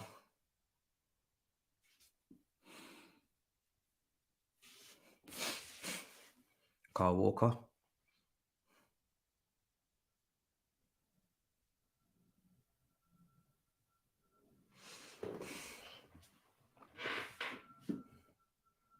Here they are again. Haaland dropping deep a lot, man. Dropping deep a lot. Here's Eriksen now. Bruno. Wan-Bissaka. He's going to go down the right-hand side. Back into Bruno. It's good play from United. They've actually done really well to manoeuvre this round City's midfield. Here's Luke Shaw. Now, Fred. Rashford. Sorry, Sancho. Eriksen is going to switch play. Wan-Bissaka. They need to make a chance out of this. Header. Wide. Wide. Why did I post?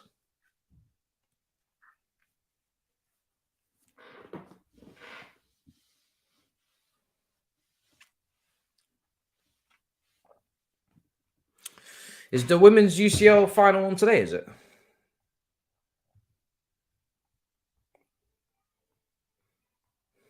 Why not just have it tomorrow? Yeah, it is today. Anyway, we'll see. 24 minutes gone to head down. If Jack Butland has to come on versus Erling Haaland, then we are in for a treat. We are in for a treat. If that man has to come on, it's wraps. It is wraps for everybody. If that man has to come on. If that man has to come on, I'm telling you now, it's finished. Oh, it's on right now. Oh God, that's not good. That's not good. Yeah, that's not good. I thought it was going to be on later today. That'd be all right, but yeah, it's not great planning. But it is Champions League, I guess, isn't it? So it has to coincide with what's happening in all of Europe. Who's playing? Wolfsburg versus who?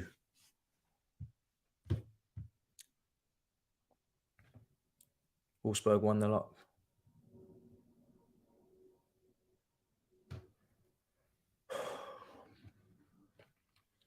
Let me see if I can update my timer. It's a little bit off.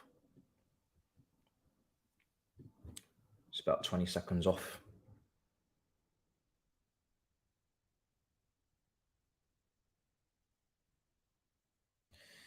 And we're back underway again now. Man City in possession.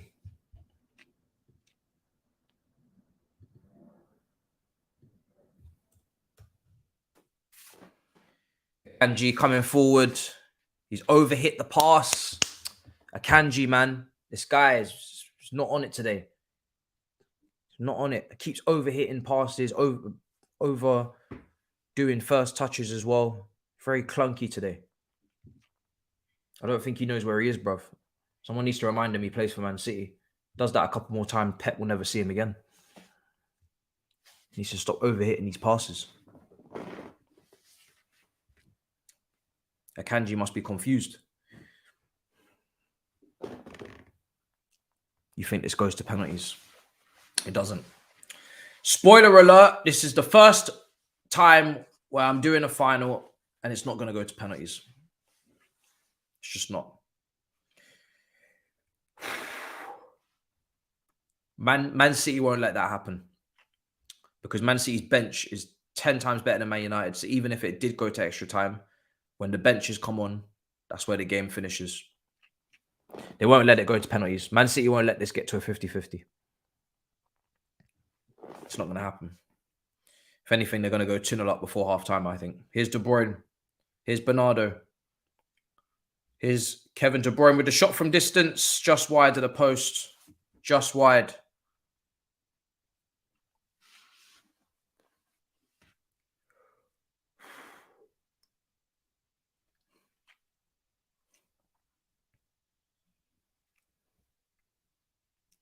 Just wide. De Gea on the ball. He's going to switch it out to Eriksen. Man City have it back again. Leclerc out Q1, yeah? Oh, dearie me. Here's Rashford. Going to watch the highlights after this. Here's Wan-Bissaka.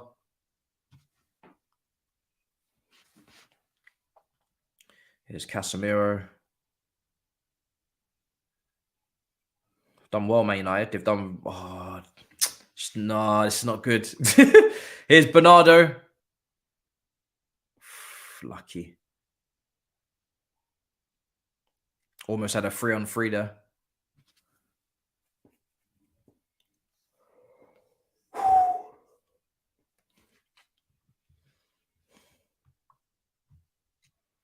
It's Casemiro now. Fred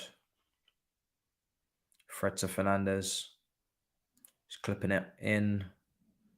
And caught.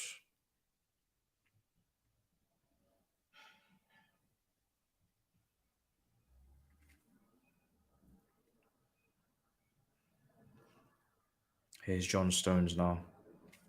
Kyle Walker.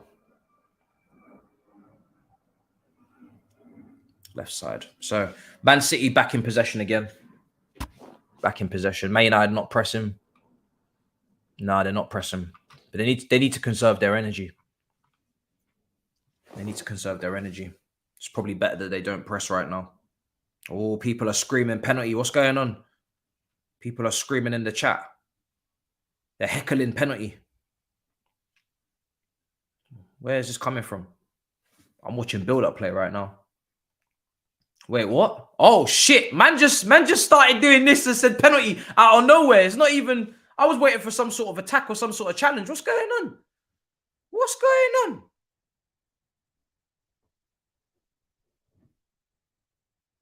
Penalty for who? Handball. He's checking for a possible handball. Oh, it's hit the hand of Grealish. Oh, it's hit the hand of Grealish. Surely. Is this how Man United get back into the game? Oh my days. Is this how Manchester United get back into this game? They're going to get a penalty. Oh my God. Oh my days. That is mad.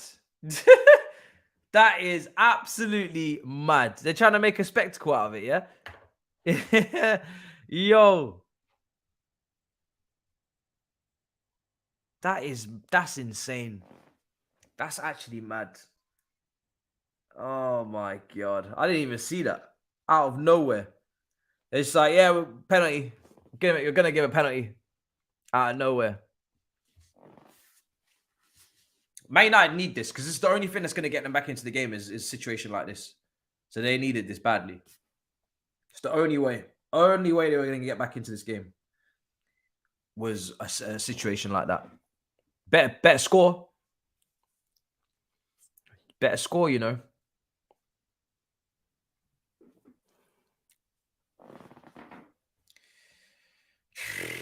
Crazy.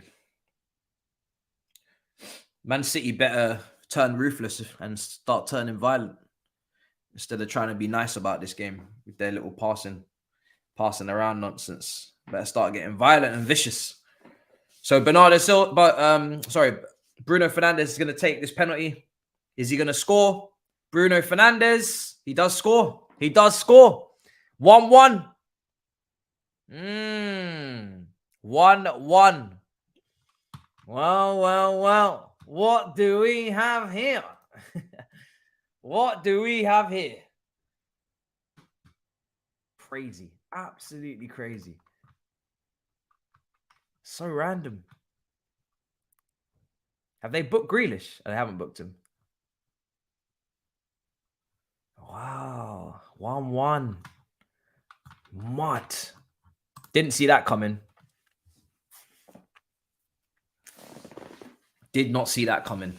Didn't even see the handball.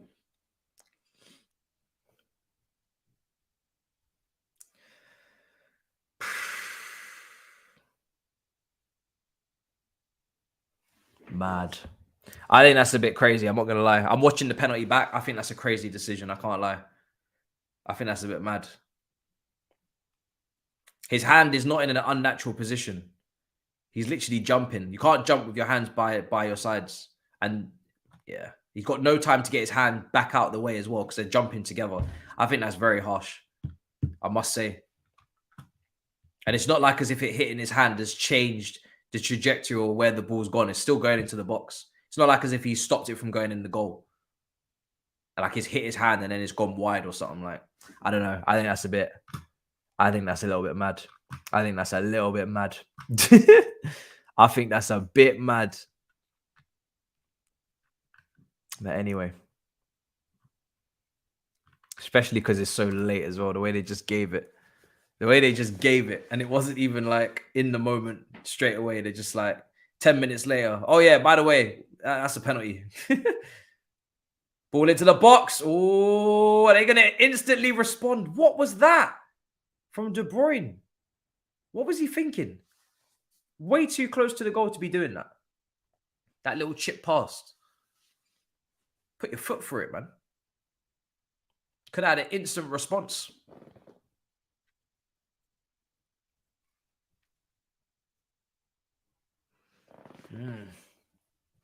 Well,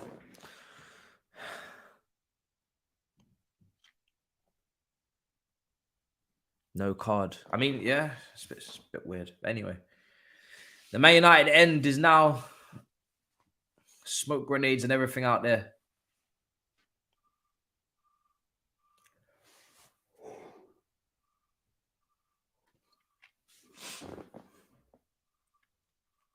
They're making a spectacle out of it.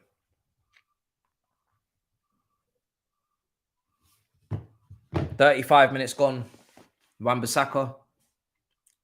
Here's Eriksen now.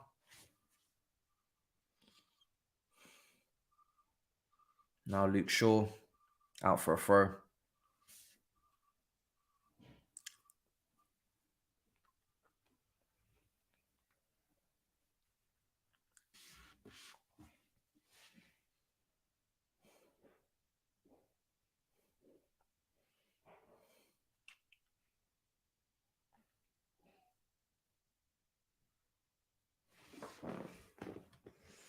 Now thrown back to Diaz. City crumbling. I blame City let us back into the game by slacking. Howard Webb saves the day. Ridiculous officiating, never a pen, people are saying. Referees in England need to be looked at. This is beyond a joke. I thought that was a bit mad, I can't lie. When I saw the replay for the second time, I was like, yeah, for me, they're doing too much with that one. 36 minutes gone. Here's a Kanji. Good tackle, Wan-Bissaka. Very good tackle.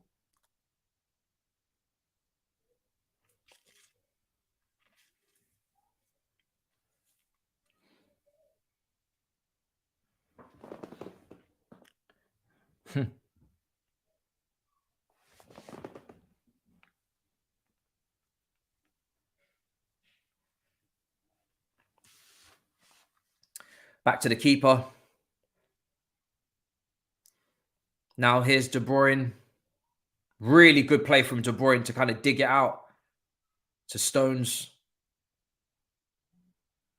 Out for a corner. Out for a corner.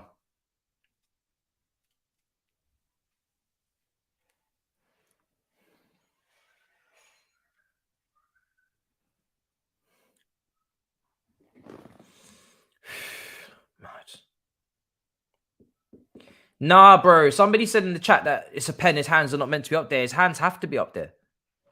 It's not reckless. His hands have to be up there. He's jumping. You don't jump with your hands by your side. You jump with your hands. Here's Bernardo. Ball in. Oh, that's dangerous. That was very dangerous.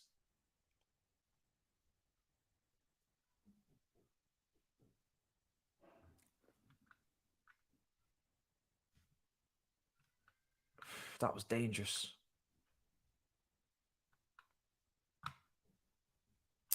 Yes, I did see that with the referee at the airport, the Roma fan. Yeah, I mean, listen, that shouldn't be happening. I don't know why the referee is so accessible as well. Like, I just would have thought security-wise, it would have been a lot better than that.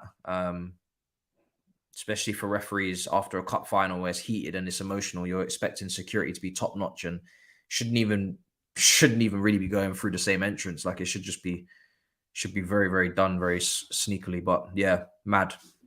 That shouldn't be happening, though. That shouldn't be happening. Way too close to the refs.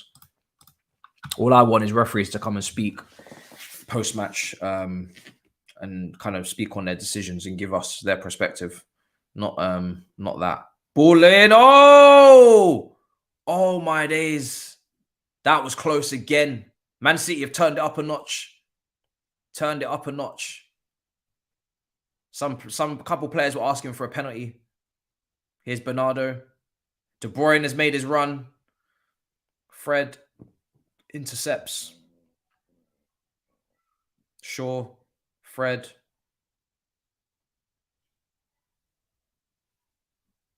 Man United have got it out. and done well.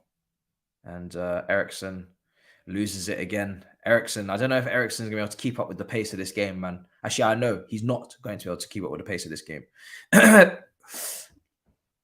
He'll be one of the first ones substituted off in the second half. He'll be one of the first ones. They're not checking it, are they? People are just all diving around and looking for penalties now. It's mad. Everybody's just everyone's just begging for pens. De Bruyne there with Fred. I don't think that's a penalty. Nah, I wouldn't say that's a penalty. Too soft. Too soft.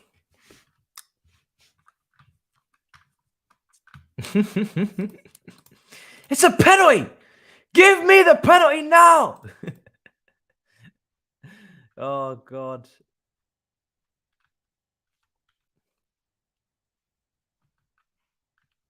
I don't know. It didn't feel like a pen to me. It felt like De Bruyne was looking for it, to be honest. It looked like De Bruyne was looking for it, but I'll watch it again at halftime. We'll watch all of these decisions again at halftime. It did look like De Bruyne was looking for it for me, but I'll watch it again. Here's Haaland.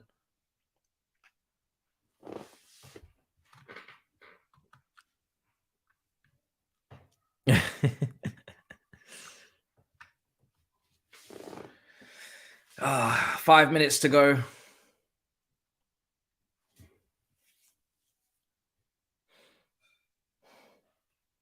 Stones. Here's Eriksen.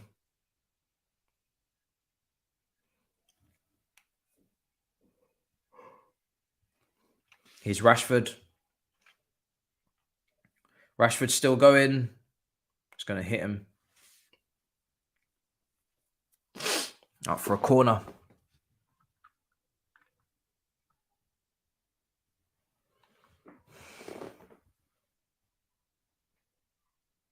But if you are going to give a penalty for the other one, and you're going to be so nice about it, then you may as well give a penalty for that as well. It's not consistent in terms of what you're going to give a penalty for.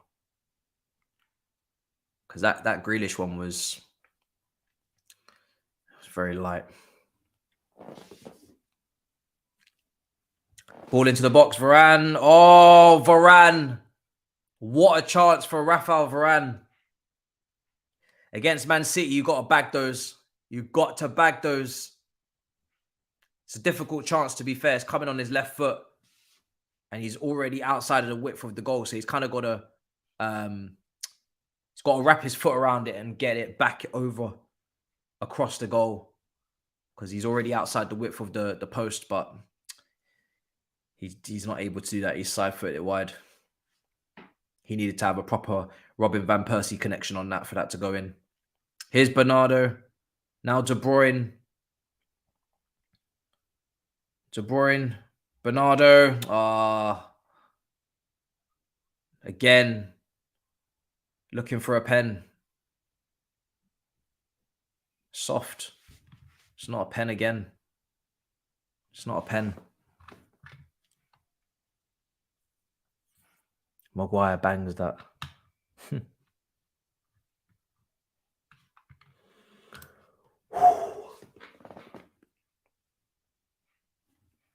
It's nearly half time. It's a bit of a madness, this game.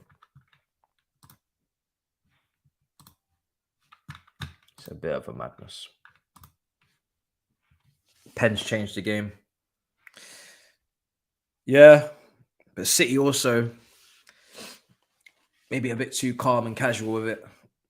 Not putting their foot on the accelerator and going for the second as much as they could have. They had a couple of chances, but they weren't going full throttle, Man City. They were kind of just happy to keep the ball at times as well. Kind of just play the game out.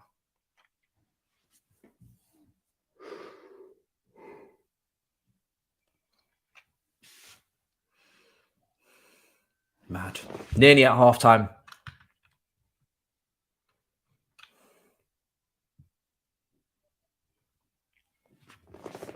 Here's Wan-Bissaka now.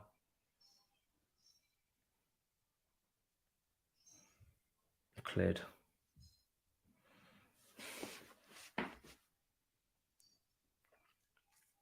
The thing is, though, is that Man City got the bench to change this. This is probably as good as it gets for Manchester United in terms of their performance, because tired legs and substitutions is just to Manchester United's disadvantage. That's the problem. You know, Eriksen's going to have to come off at some point. Garnacho is the only one from an attacking standpoint Man City would be a bit wary of. Everybody else is a downgrade. So everybody else is a downgrade. Even though I do like PSG and the little things I've seen from him. So yeah, for me, still in City's favour, man, because their bench is just way better. If they get tired legs, they can bring on equal quality. They can bring on equal quality. That's the difference. And Pep as well. They need to fix up, though. 4 minutes of injury time.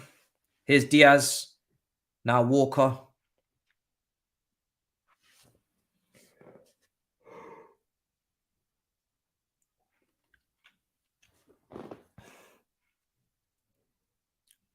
Yeah, City are being a bit cautious.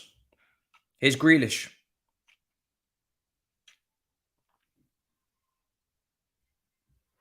Switch and play. Walker.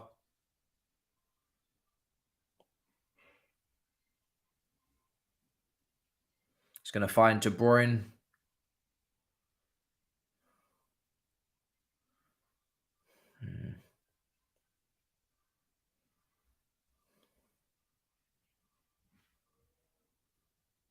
Yeah, free kick.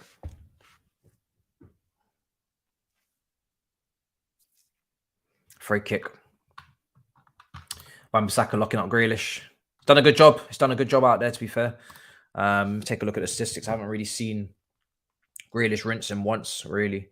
But I don't think that's the Grealish mandate today. I think he knows Wan-Bissaka 1v1 is a very good defender. So I think his mandate is really to just recycle possession. No crosses from Grealish, no long balls, no key passes, no dribble. Well, one successful dribble out of one. But it's mainly just kind of recycling the ball over there. When he gets it, just brings it back in field.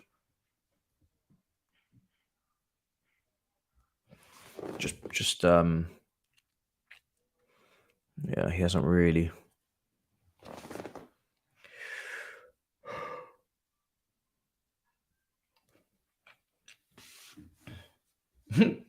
Carl Walker's. Oh, hold on a second. It's broken nicely for Man United. And it's cleared. It's scooped out.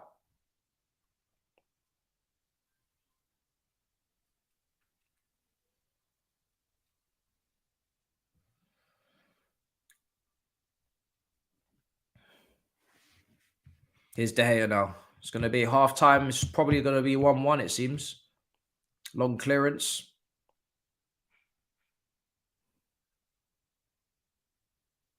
Played down the line. Okay.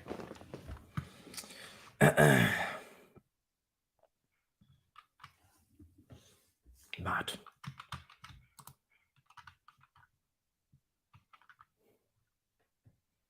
Absolute madness.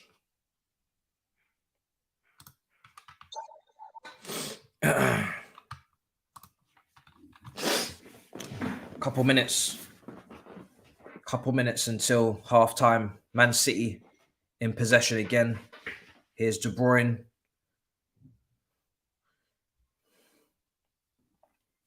Now Carl Walker, Akanji. Oh, Grealish and Wan-Bissaka late challenge on Grealish. He doesn't want to get booked, and he is going to get booked, and that might just change the dynamic between Wan-Bissaka and Grealish, I think, because that's kind of what Grealish needs in this battle between the two, is for Wan-Bissaka to be on a tight rope. And now it might just take him on a lot more, knowing that he can't really put a foot wrong or he's going to be getting sent off. I think that might just change the dynamic for the second half now. You always get the sense that there's got to be a red card in this game, surely, between these two teams in a big occasion like this. But referees tried to keep a lid on things, to be fair, so far. Hasn't really booked people too much.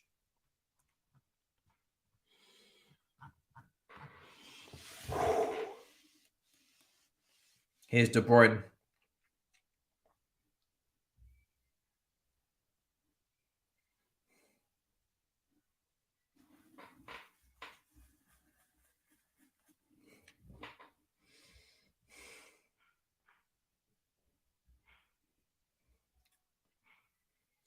De Bruyne's going to put the ball in.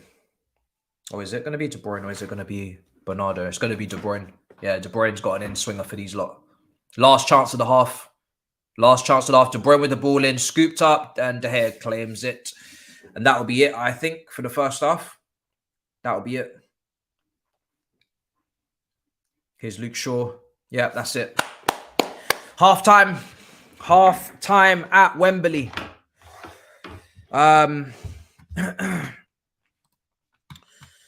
Wow. To be honest, surprising a little bit.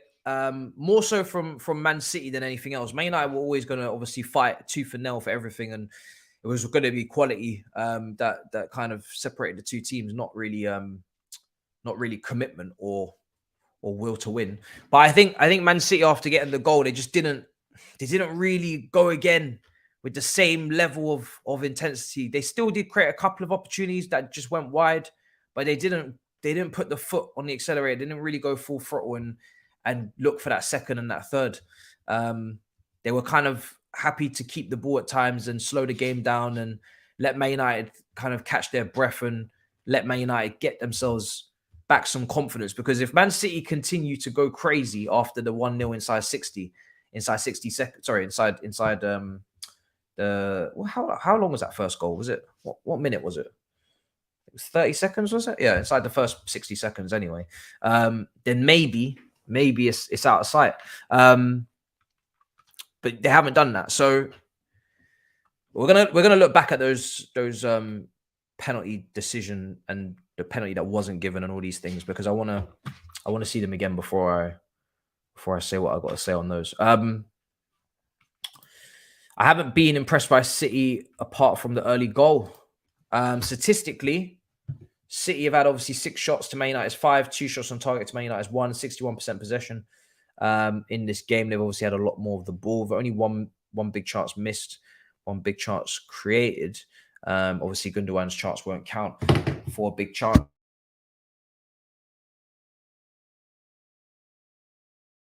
It's been a little bit, what's the word? Passive at times. It's been a little bit passive from Man City. It has. It's been a bit passive. But I think second half, I think Pep will give them a good talking to. And I do think second half, they'll come out the blocks flying a bit more.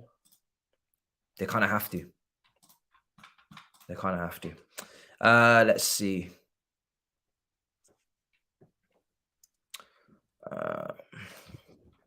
Refereeing is awful, giving United a penalty, but not City, when the latter is more obvious, blatant foul rather than a close handball while jumping. I do feel like the penalty for Manchester United was a little bit cheap. It was a bit of a cheap penalty because, listen, I know Grealish is jumping and it does hit his hand, but his hand and his arm is always going to be high. You're not going to jump with your hands down by your side. No one really naturally does that. And from my understanding, it's meant to be if the ball, if it's natural, if it hits your hand naturally, if your hand's in a natural position, and on top of that, you're not, stopping the ball from going in the goal. It's not a natural and it's stopped it from going in the goal. It's hit your hand, but it was going on target, and it wasn't one of those. So I thought it was a little bit harsh, especially from how close range it was as well. That has to be taken into account. They're both jumping together. And it's very close range. Can't really move his hand out of the way. So I think it's very harsh. I'm just watching this Gundogan goal again. Gundogan's goal, we need to speak on it more, to be honest, because the technique, I know it happened so early, and the casualty you can have with a goal that goes in that early is that you don't appreciate the goal and the quality of the goal as much, because it's happened so early that it just kind of shocks system. It just hits your system and shocks you, and you don't really fully grasp what's happened. They're showing a clip from Luis Saha that scored inside 25 seconds against Chelsea. Obviously, we came back to win this game 2-1. But this was another ridiculously quick goal. I'm just seeing this now. Yeah, hits it into the ground, bottom corner. And Everton took the lead in that final. We did come back to win that 2-1. But yeah, I thought it was a bit harsh. I need to see the other one again. The City one. I think you guys are talking about, I think it's De Bruyne. In the modern day, it's a penalty, even though it shouldn't be. In the modern day, a lot of things are penalties, even though it's a bit light. Yeah. Let's see. No pen on the handball. You're just watching it and there's just no time. But anyway, there's no time on it. Correct decision to not give De Bruyne a penalty. I want to see that incident again.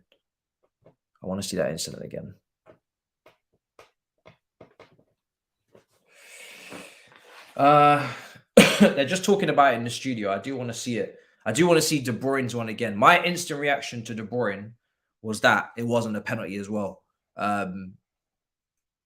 My instant reaction was that's not a penalty. But again, maybe with the modern day rules, maybe it is a penalty. But I want to see it again. Maybe for me, it'd be a bit cheap, a bit soft as well. Schmeichel says no. What did Schmeichel say no to? That one that just given. So we're looking at. Oh, they're still showing it. So what's saying? It's a clear pen. There's so many handballs this season. So much bullshit I've seen this season not given. This is what really annoys me. It's just inconsistency. I've seen Souček dive to the ground with his hand and not be given for a penalty at the Olympic Stadium. I've seen madness. I've seen absolute madness. You take a look at that incident and you take a look at what we've just watched there, and it's night and day. Not even the same stratosphere of handball. Not even in the same world. My man was literally diving like a goalkeeper. Crazy. Still not given. 100% pen for De Bruyne. Well, they're going to show that one soon, aren't they?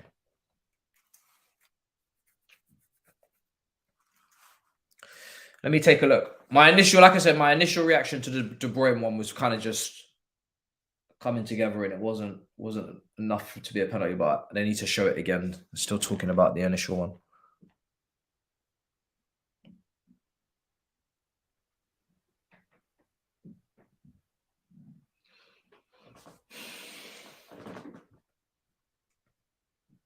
Let me see. Are they going to show the De Bruyne one or no? Yeah, they are. All right. So are they going to show the De Bruyne one? Let's see. No, Rodri wide. So they've had a couple of chances, Man City, obviously off target. The Rodri one, that was wide from the set piece. That was a good header. Very, very close. Very close. Brilliant header from Rodri. Very lucky. Man United, because again, a second time in a row, De Gea was rooted to his spot. He was getting absolutely nowhere near that. Nowhere near that. That header. I want to see this De Bruyne one. Wan-Bissaka's locking up Grealish. Yeah, we read that one out already. And that one too. United to win. Let me ask again. Let me run another poll while I'm waiting for this replay. Let me run it again. Now that we have a 1-1 score at halftime, we have 145 minutes of football digested. Who is going to win this game? And I'm going to ask again. And we're going to see if the results are any different or if people have been swayed by what they've seen. If this goes to extra time, again, I swear down. If this goes to extra time,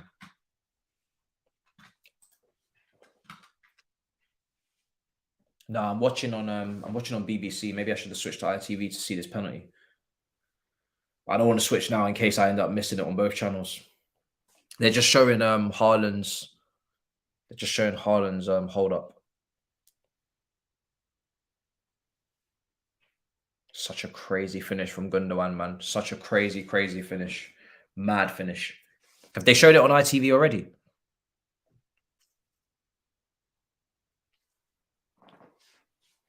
Still showing more chances. Varane wide.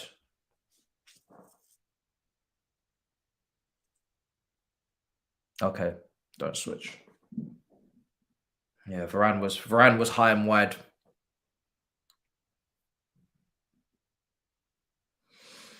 So remember, on Wednesday there won't be a watch along for the West Ham Fiorentina game because I'm going to be in Prague. But I will be doing the Champions League on Saturday for Man City versus Inter Milan, and I will be doing the Under-20 World Cup on Sunday as well. Depending on who gets through, or not depending, doing it regardless, but we'll see who gets through to the final. So it should be interesting. Right, are they showing it? No, they're not showing it. Still not showing it. Why are they not showing it? Why are they not doing the replay? What's going on? They're not going to show it. Oh my days. They're not going to show it, are they? Oh my Christ.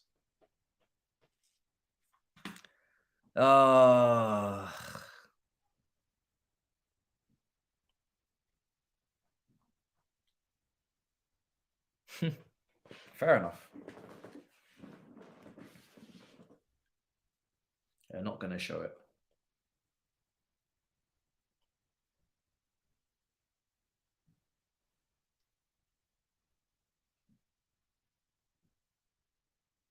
I'm not going to show it.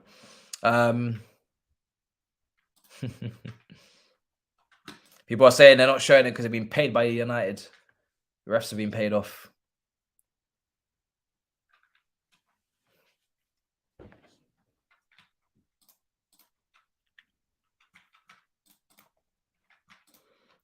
Wow. Okay, 63%. A little bit of a drop-off. Similar situation. Not too much of a change. All right.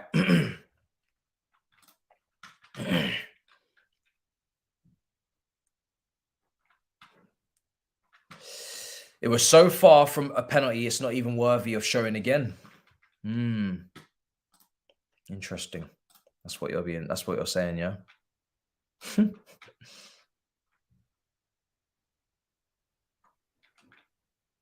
It's true, to be fair. I think the last 5 or 6 games we've lost against City every single time. We've not even scored a goal. It's been horrendous.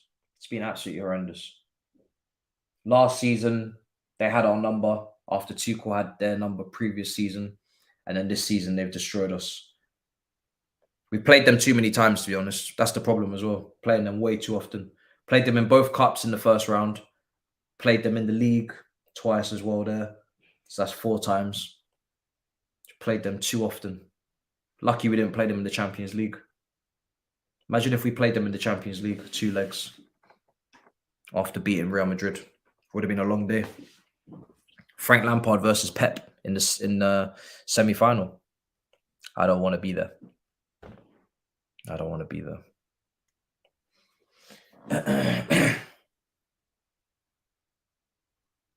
Is that the Messi documentary there? Coming out at 10:20? Destiny. Is that the first time we're seeing the Messi documentary? Let me know, guys. Is that Messi documentary already been out? Or what's going on? Let me know.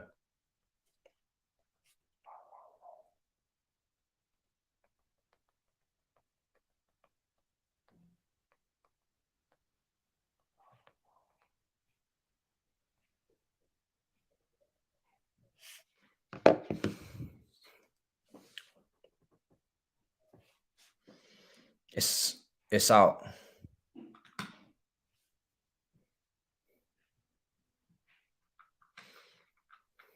Oh, it's unbelievable. It's an unbelievable goal. All the commentators are saying it wasn't a pen. Are you talking about the De Bruyne one? The commentators even said that was a simulation from Kevin De Bruyne. He should have gotten a yellow for diving.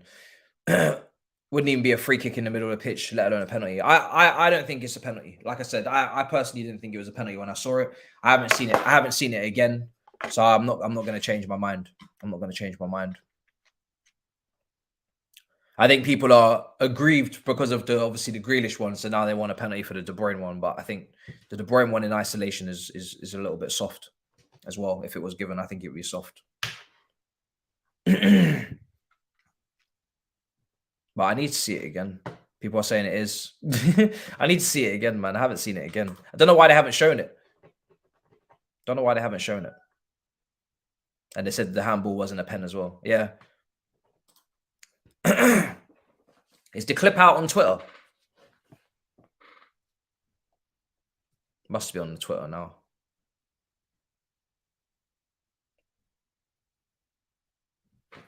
Thabz on Twitter says, that is a truly abysmal decision. These refs give United pens for everything. And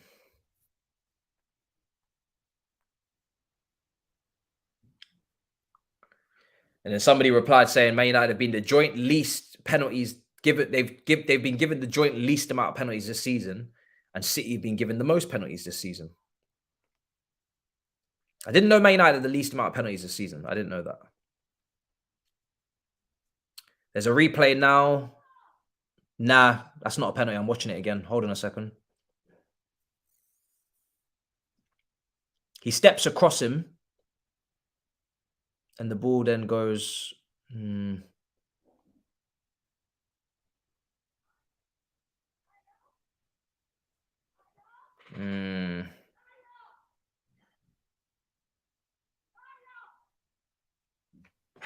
I don't know if did Fred get the ball?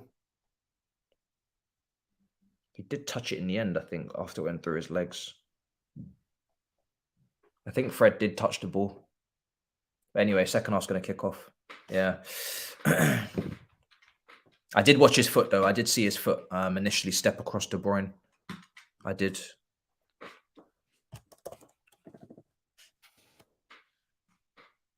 Second. Let me just get the timer up for the second half. It's a dangerous thing to try, I must say. Took a bit of a risk.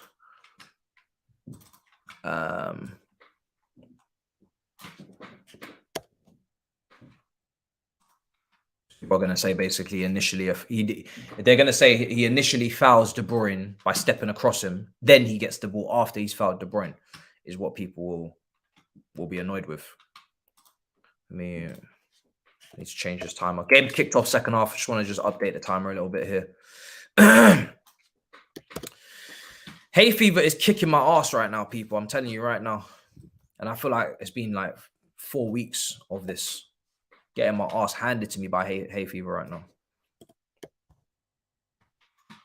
Just disappointed. I'm disappointed because usually I don't business with hay fever. Here comes Sancho. He's inside the box. He's still going. And they've got it clear now. All right.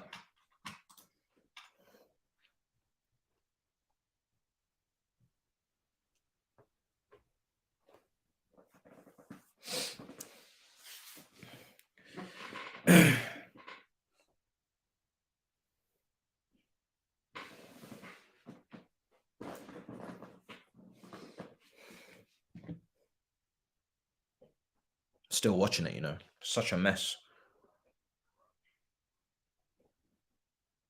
Yeah. He does step across him.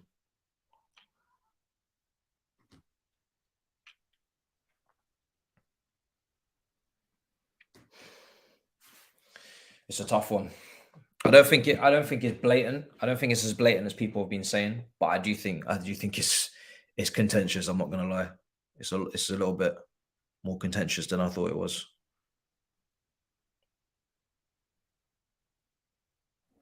Anyway, De Gea is gonna clear up.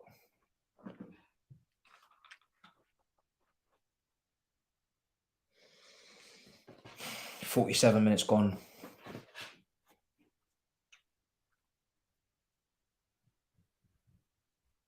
What do you guys make of the badge in the middle of the kit? Do you like that? Would you be happy with having that on your club shirt?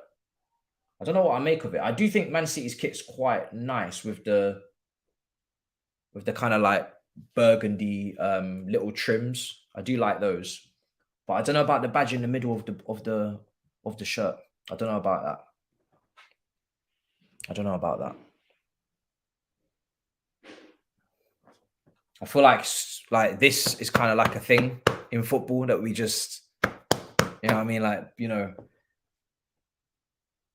that's something that we just always do. So for it to not be there is a bit mad. Here's Kyle Walker giving the ball away. Is it going to become an open game in this second half now?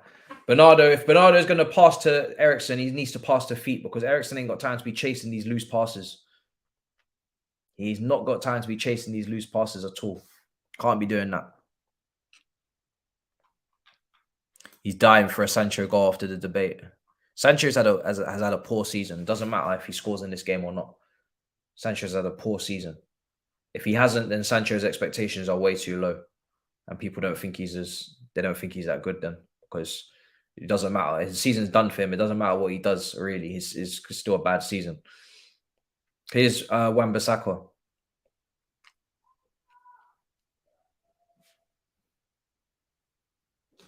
He's having a kind of season that the likes of Callum Hudson-Odoi will get dragged for. If you want me to be completely honest, he's not done anything more than that. And it's just poor.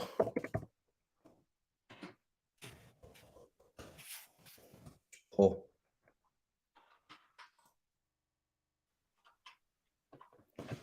His 49 minutes gone.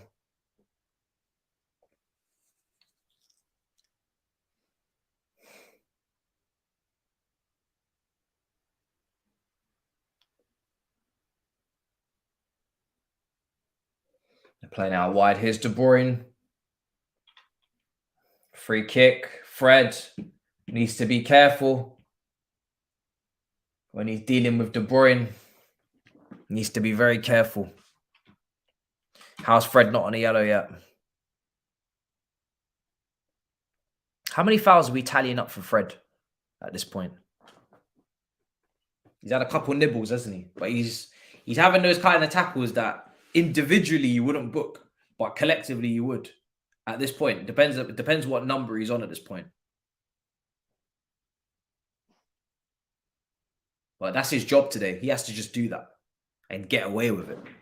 He has to keep making these little niggling fouls and just keep getting away with it. That's the only way Man United will to stop these constant attacks. They got a wide free kick in a good position to put the ball in. Here's De Bruyne. He's clipped it. Gundogan, left foot. Oh! Oh my God! Oh my God! Oh my God! Oh my God!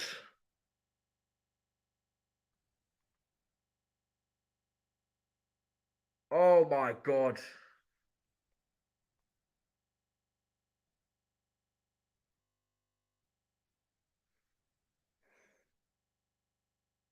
I saw Arsenal fans saying they wouldn't take Gundogan. Oh my God.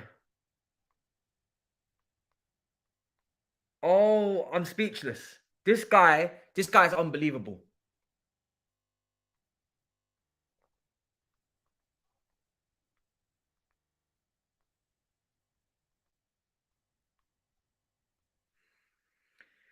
Oh. Aye. Forget about De Gea for a second. Gundogan, this guy is such a big game player. Such a big game player, man. This guy steps up. He steps up. He's so good. He's so good. He's unbelievable. This guy can play 6, 8, 10, and the guy puts the ball in the back of the net as well when he's asked. It's mad. And there ain't no little tap-ins and back posts. Nah, this brother's scoring bangers. He's scoring bangers. Oh my God.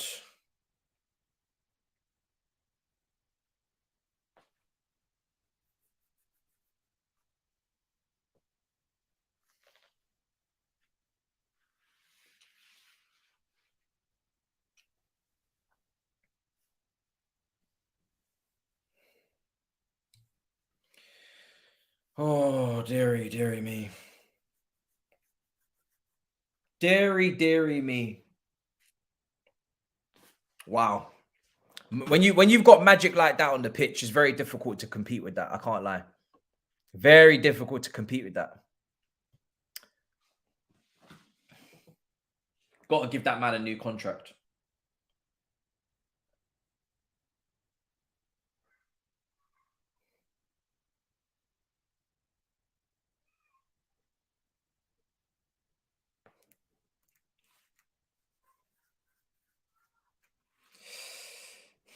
Here's Bruno. Man United got to do this all over again.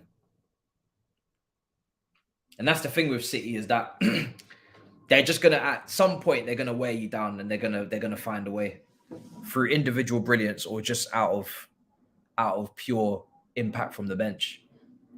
It's gonna take a monumental effort from Man United to take this cup. I'm sorry, it's gonna take a monumental effort to take this trophy off Man City, man. So they just got too much quality, too many options off the bench. The way man just clipped it to the edge of the box. And I saw it dropping down on his left foot, and I thought, there's no way. I saw it dropping down into his left foot, and I was like, nah, there's no way. There's no way. There's no way. There's no way. There's no way. There's no way.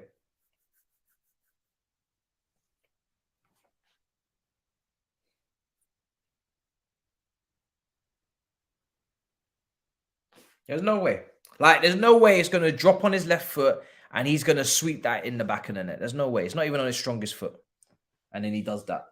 Fred finally gets booked. He has to now. Like, he knows what he's doing. He knows exactly what he's doing. He's mistiming all these tackles. And the thing is he's been booked, right? He's been booked. The thing is that from this position, that might be very costly. I'm not going to lie. That might be it for you. Barcelona versus Wolfsburg 2-2 in the Champions League final. Has he not been booked? No, he must have been booked. Like, don't play with me. Don't play with me. Because I haven't seen an update yet.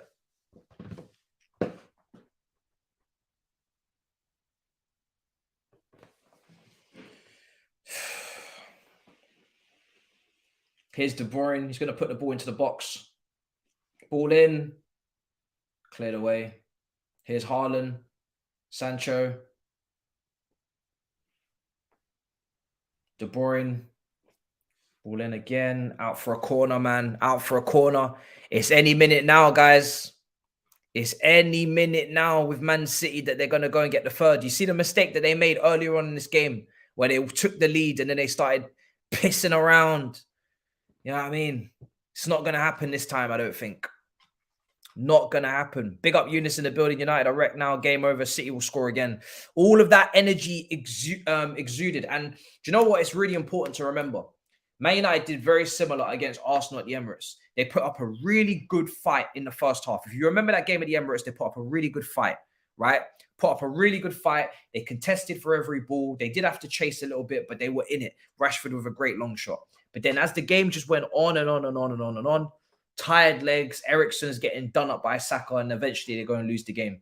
And Man United, with the energy in midfield, I just don't think it's going to last. Someone's going to get booked like a Fred, and they're going to be on the ropes. Wan-Bissaka's booked now; he's on the ropes, and Eriksen can't keep it going, man. And all it takes for against Man City is one of those midfielders to not be at their full capacity, and you're screwed. Because if someone can't do their job completely, or they have to be a little bit hesitant, a little bit, then it's done. Because they'll just pop it around you now. And that's what's going to happen. Eriksen's energy levels are going to dip, and Fred is surely got to be on a booking in a minute. And he's been cutting out most of these attacks with little fouls. So once that breaks down, that's when it becomes a problem. And look at all this space. Here's Gundogan. The ball moves faster. Gundogan out wide. I don't know how Fred's not here. Is Fred still not on a yellow? So that was probably his final ticking off then. Probably his final ticking off. That's crazy that he didn't get a yellow for the last one. That's mad. I can't lie. That is mad. I thought he would have been booked for that.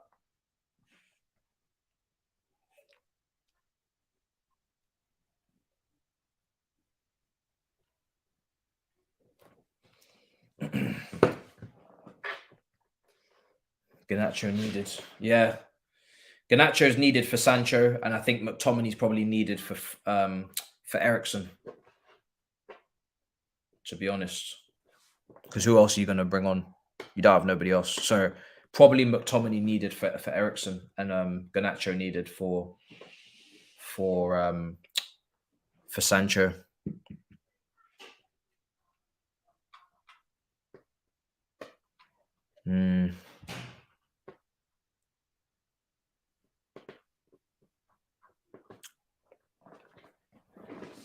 What a finish, man. What a finish. The quality is undeniable. Undeniable, man. Here they come. Man United need to treat these counter-attacks like penalties. But Bruno's just put it out for a throw.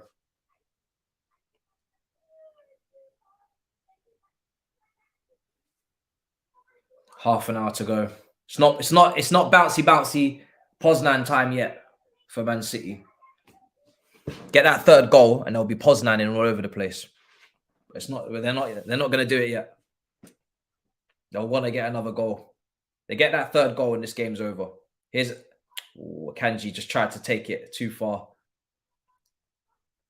And Garnacho is coming on. Garnacho is coming on. Garnacho is coming on. It hasn't been City's best display. No. It hasn't. Hasn't been one of their best at all. Nowhere near. But it doesn't have to be their best because they got a lot of individual brilliance as well.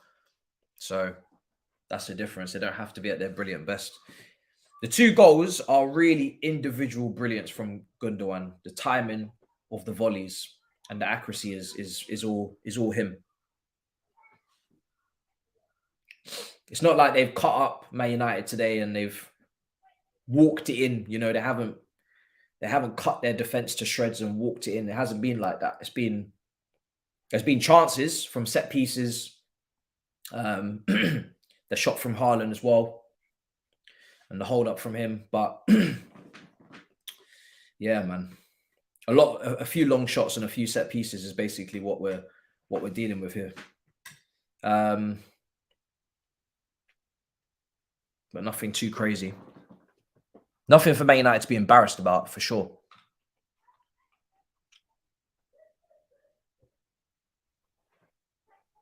Oh, but here they come. De Bruyne! Oh, he should be doing better than that.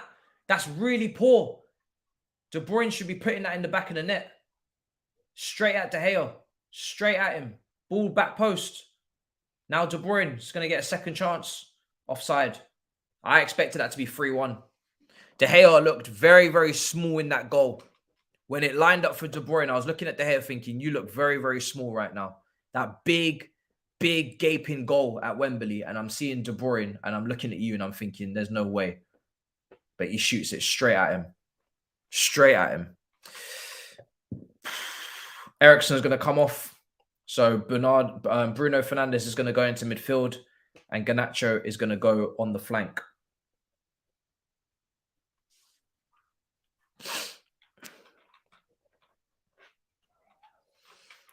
It's an attacking change, at least. Which is fair enough.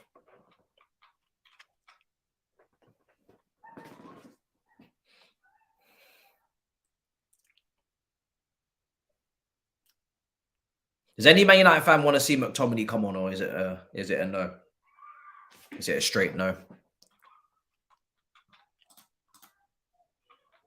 Is that a possibility for you guys? Are you even questioning McTominay coming on or no? Let me know.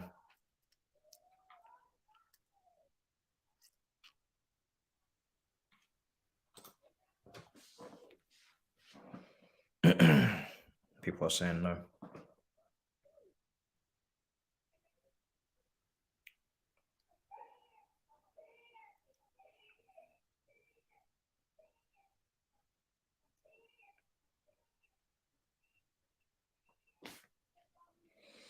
"62 minutes.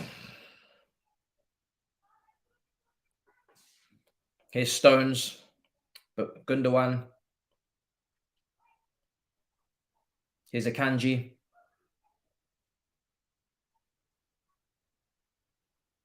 Stones from distance over the bar. Way over the bar.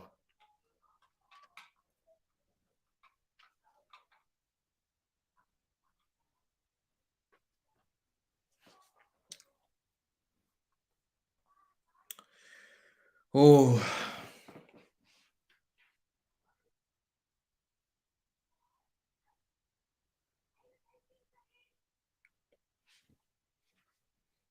"63 minutes gone."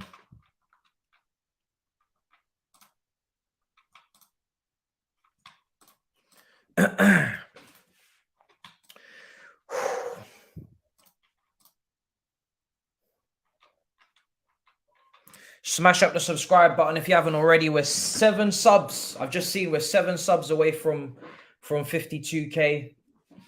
Let's make it happen. 64 minutes gone.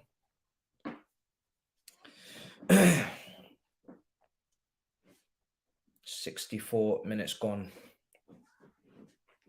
Man United have got a little bit of a foothold back in, I guess you could say. I just think, I think if it was me personally, I'd be looking at bringing on McTominay for Sancho, just to help them compete in midfield a little bit more in terms of runners, maybe. Keep Bruno focused on final third actions instead of huffing and puffing in the midfield, trying to keep up, which he's not going to be able to do because you need Bruno. To be honest, you need Bruno in the final third. If you're going to get back into this game, Bruno's going to have to do something in the final third. So I'd be getting him to conserve it a little bit and get McTominay's legs in there around Casemiro and with Fred, and just try and get the ball back in that way. I don't really think Sancho is really doing anything. I don't think Sancho is doing enough to warrant being out there, to be honest, in this stage of the game, especially when you're trying to hit them on the break anyway. Yeah, Fred is trying. Fred is trying. I think if McTominay was in there with Casemiro and just get Bruno just maybe sitting just in front of them to pick out those passes for Rashford and Garnacho, that's the kind of way I'd be looking at it personally. Just can't see anything coming from Sancho right now. What's going on? Game's been stopped. I don't know what's going on. Oh, it's a free kick.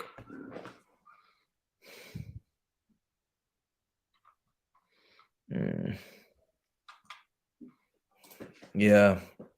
Listen, I have nothing but respect for what Sancho did at Dortmund, because there was a time where I actually wanted Sancho. People will remember I was a massive fan of Sancho when he was at Dortmund. However, you have to call a spade a spade. Since he's come to the Premier League, he hasn't done anything. He's done nothing. And that doesn't apply with Mount. Mount's done plenty in comparison. So, Mount's poor season in the Prem is a normal season for Sancho right now. That's what Sancho does. That's what Sancho's done both seasons, is have 2 poor seasons. So when we're talking about Mount's poor season, that's fine. But Sancho's not had a good season in the Prem, whereas Mount has had multiple. So they don't even play the same position anyway. But I was just flabbergasted to hear that my man was not worth any more than 30 million, but Sancho was worth 100 or 85 or whatever the hell it was. I just couldn't believe it. I just thought it was crazy. And I actually like Sancho. Do you know what I mean? He's from South, and he's best buds with the 1v1 demon Hudson-Odoi, but you just have to say how it is. It's not been good so far. He's not even played. He's not been anything like what I expected him to be honest. I knew that he wasn't the most explosive and that he wasn't one of those wingers that would take 3-4 people on. He was more a player that wanted to combine and whatnot. But even from a combining standpoint and getting involved in the game and being a playmaker, and I just haven't seen that. Haven't seen enough of it. If you're going to get in it and dictate and really be like an Odegaard of the team or someone like that, obviously not in the same way, then fair enough. But he's not even doing that.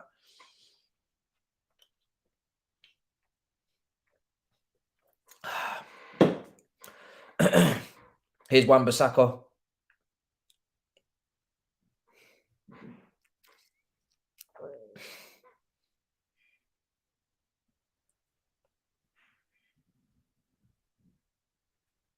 It's Casemiro, now Maguire. But Man United are going to have to give him at least minimum next season, to be fair. So I don't think there's any questions about his future yet to give him 3rd season. Shot from distance from Rashford over the bar. Probably really should be hitting the target, to be honest. Rashford should really be hitting the target from that distance. It's a decent effort. Can see what he's trying to do. It's a nice strike. But they needed him to hit the target. They definitely needed him to hit the target. Rashford. Haven't really seen too much of him today as well.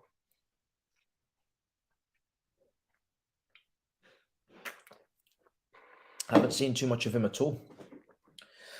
Here is Ortega out to Walker. Here's Walker into Stones. Back now to Rodri. Gundogan just standing in that left channel. Casemiro following him. You got Fred on Kevin De Bruyne.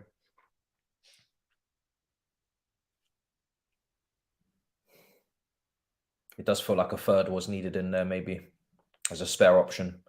You kind of say to McTominay, you're going to stick on Gundogan. You say to Fred, you're going to stick on De Bruyne, and you just give Casemiro just a free roll to kind of shield and also maybe pick up Haaland when he drops deep as well. That would have been an interesting one for United today. But then in terms of numbers forward, it would have been a bit limited. Maybe a 4-3-3 with Bruno, and then just maybe leave Eriksen out to begin with. Which I have said a couple of times. Like, I've watched Man United play City a few times this season. I just feel like Eriksen in that midfield is just it's very difficult for him to keep up, man. Very difficult for him to keep up. Unless he's going to provide you with one of them killer passes to compensate. He's a little bit of a net negative in that midfield, because he can't tackle, can't help you win the ball back. He can't really keep up with any of them engine-wise. So he's just kind of like a cone, unfortunately, that can just be bypassed at any moment.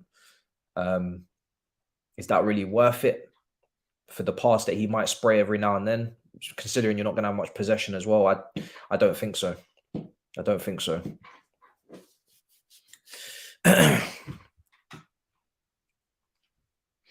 Obviously, he helps start the counter-attacks with the long passes. But here's Grealish now, left-hand side. Oh, how is this not free? He's offside, is he? What a save. Gundogan, I think this is offside. Yeah, it's offside. It was nearly a hat-trick for the captain. Almost a hat-trick. Almost. 71 minutes. Who's offside? Who's offside in this move? Is it Grealish? Oh, it's Gundogan. It's Gundogan that's offside. Yeah, Gundogan. Almost over. Almost over.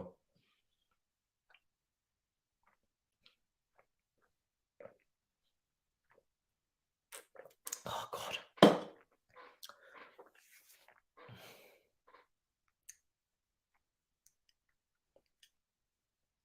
Here's Kyle Walker. Cleared.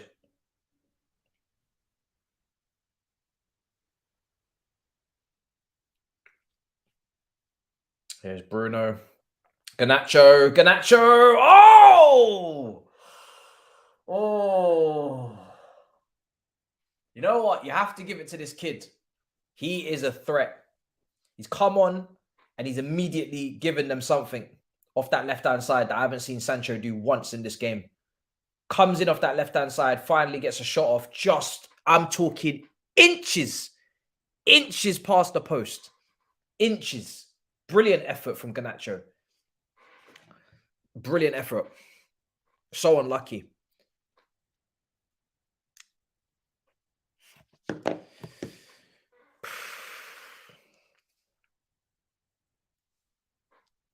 Brilliant effort, man. When he gets to the point where he's ready to start games, I'd look forward to seeing him if you're a United fan. I think at the moment it's been clear that when he starts games, he's not being as impactful. But that, you have to remember, he's only 18 years old, isn't he? So is he still 18? Is he? So you got to give him time. Do you know what I mean? To get to the full, to get to the point where he's ready to start and give you the full 90 minutes from the get-go. But he does look promising when he comes on. I mean, what is he? He's only 18, isn't he? Yeah, he's only 18. So yeah, man. He's doing all right.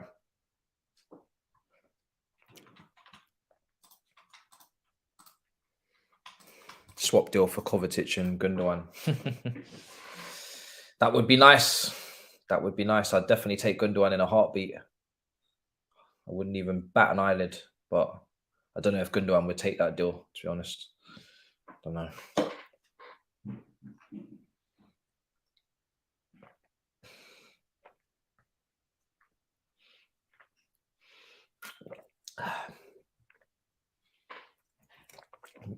Man City would be downgrading there because as great as Cover is, he doesn't give you anything near what Gundogan does in the final third. And we know that Gundogan can drop deep just like Cover can as well. So the only thing maybe is ball carrying and dribbling, but that's where Cover would edge it. But yeah, that's about it. so yeah, it's it'd be a downgrade really for City. That would be I don't really understand why they do a swap like that. It make no sense. Ball comes in, cleared away. Casemiro blocked. Nah, he wouldn't. He wouldn't come to us anyway. It's not even a thing. It's not even a talking point.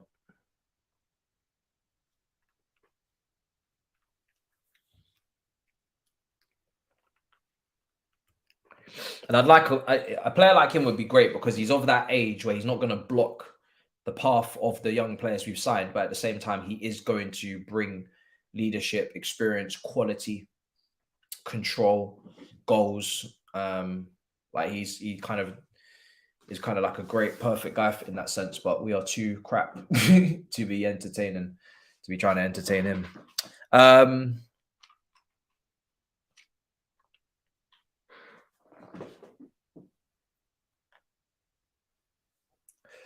15 minutes to go in this game. 15 minutes to go.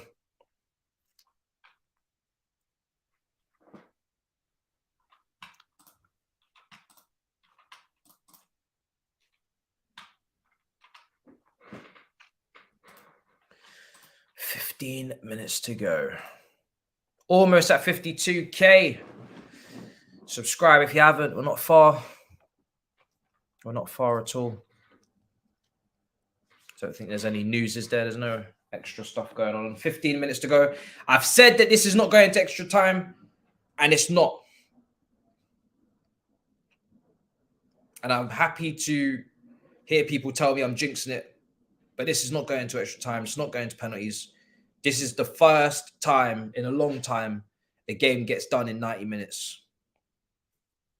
Gets done in 90 minutes.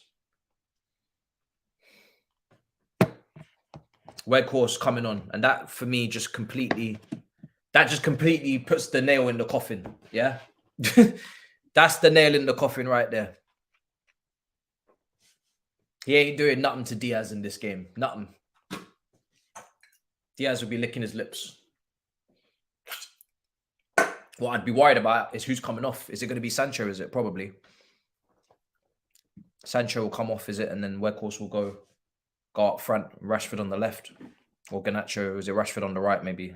Garnacho on the left.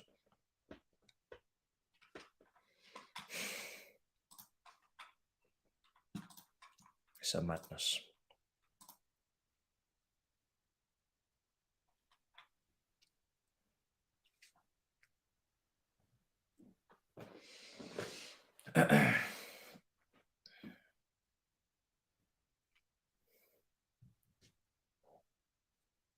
Here's Haaland, and that's a free kick.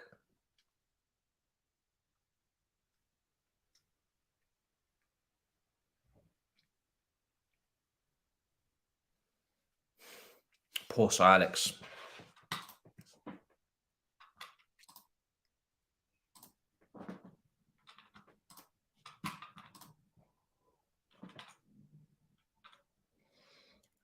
If City win 3-1, you get a gift.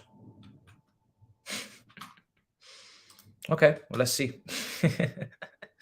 Let's see. Goldbridge coming on. Wild Horse is coming on. People are saying. Yellow for Fred. At last. Here it comes.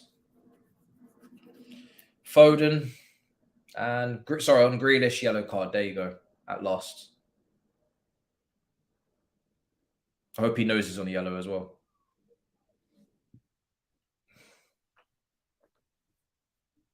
Should have been on a yellow before, but he's definitely on a yellow now.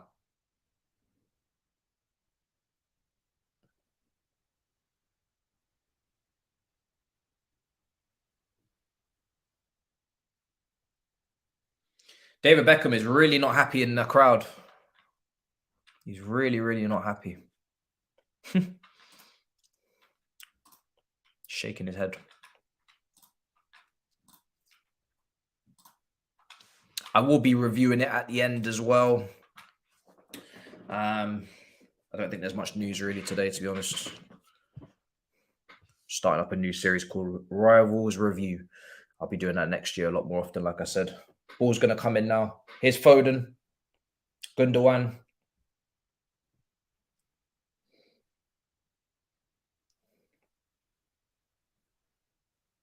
Foden.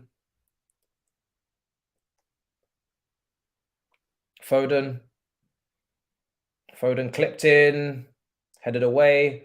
Are they going to get the third shot coming in? Ooh, Jesus. Oh, my days. Oh, that was close. That was very, very close. Nice little looped ball in for Foden. Gets 2 bites at the cherry there. Wan-Bissaka blocks the first. Does really well to just keep it. Clips it in really nicely. And it's just smashed across the goal. And Akanji, I think it is, I just can't get something on it. Should have been game over. Is it Akanji or is it Bernardo? I think it's, I'm not even sure. Maybe it's Bernardo back there. Should have been free though. Should have been free.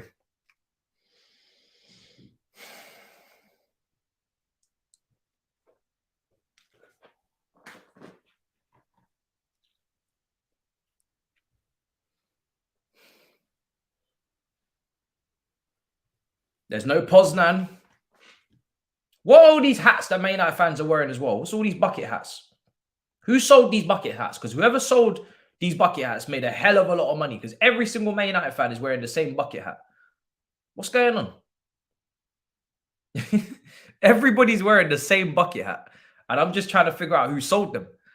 Because whoever sold them made a hell of a lot of money today. Because that's just crazy. Everybody's wearing the same bucket hat. Crazy.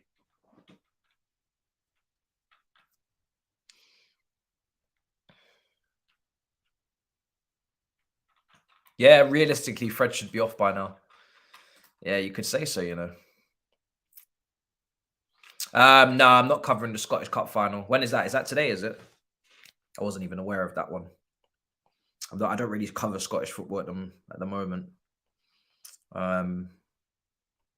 Who's playing? Is it Celtic Rangers? Oh, it is. Is it? No. Oh, it's Celtic Inverness. Nah. Nah, I'm not covering that.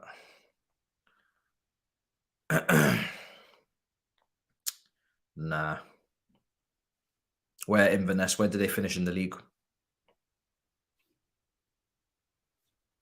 Because if they didn't finish in the top 5, then let's not be silly.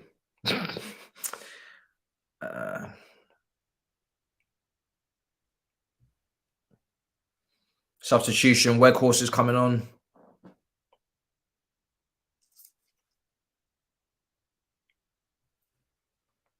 When is the German Cup final? If it's today, then I'm not going to cover it because I haven't planned for that.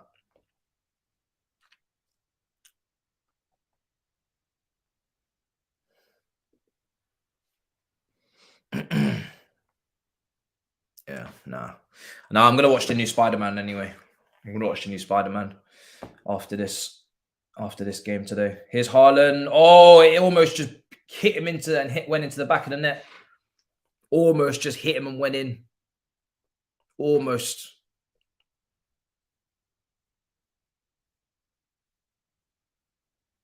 Yeah, wide.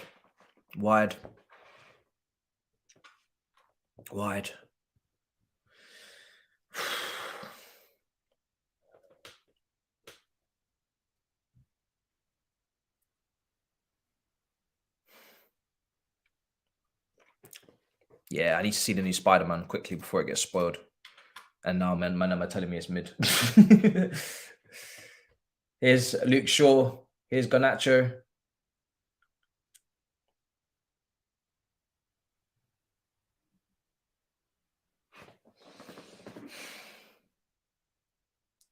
All right.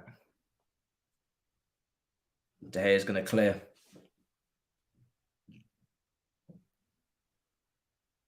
Here's Bernardo Silva.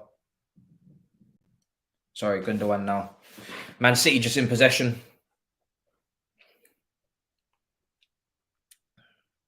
Bernardo back to Stones.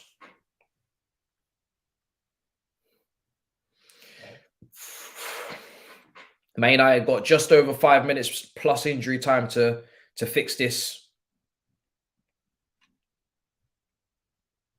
What are they going to do? What are they going to do? And again, it's the options off the bench. Options off the bench.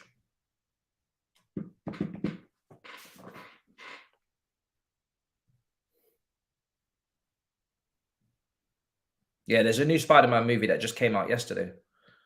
Because what happened was Thabz went to go and see it. And I was like, and then he tweeted about it. And I was like, wait, that's out now. And it was like, yeah, it came out yesterday. So I don't know why. It escaped me that it came out yesterday. I completely forgot. But then I remember Pippa went to the premiere of it on Thursday, I think, or Wednesday or whatever. And I saw that. So I was like, oh, okay, yeah, it actually is out. So I need to go and see that.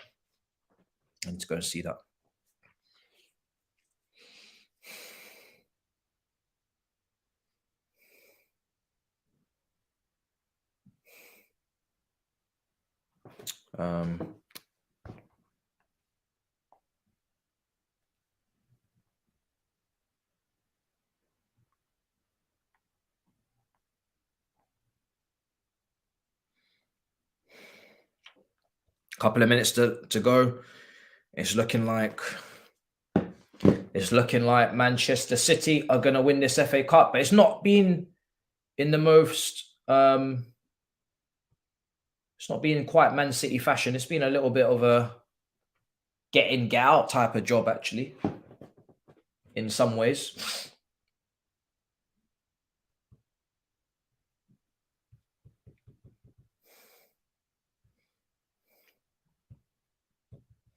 Obviously, no Man United fan will care right now, but you didn't get battered. You did not get battered. You haven't disgraced yourselves at all. It's not been a great game, but it's been competitive at least, which is not what a lot of people thought it would be. I thought Man City might just blow you away, to be honest. Especially after they got that early goal. I thought, yeah, you might actually get smacked up because we've seen it happen before. But you guys you've competed. You have competed, to be fair. Here's Fred. Here's Rashford.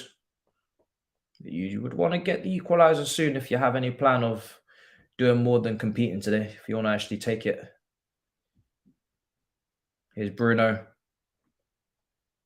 Bruno clips it in. Overhit. Yeah, a little bit underwhelming. A little bit.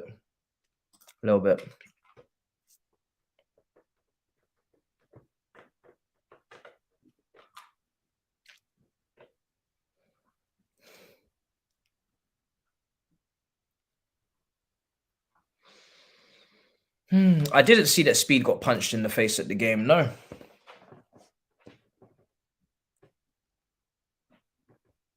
I did not see.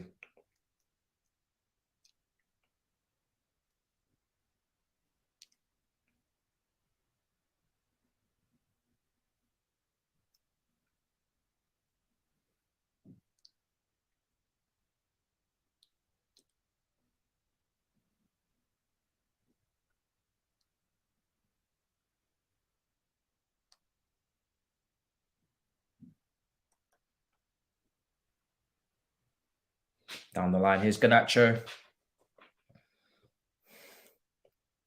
He's going to switch to play. Here's Grealish.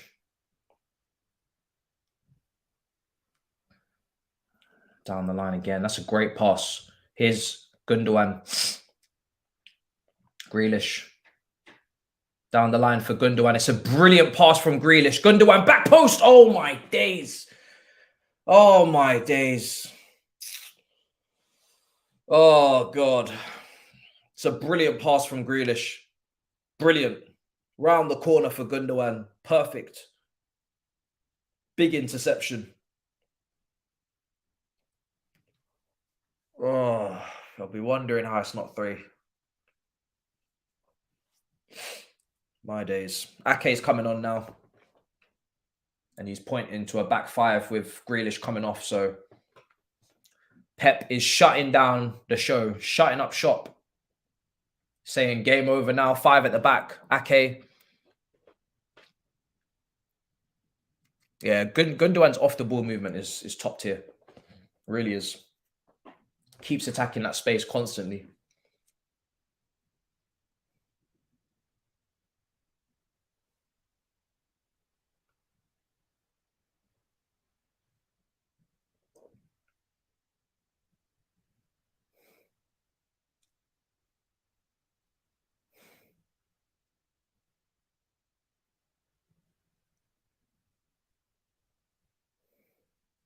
Yellow card for Rodri.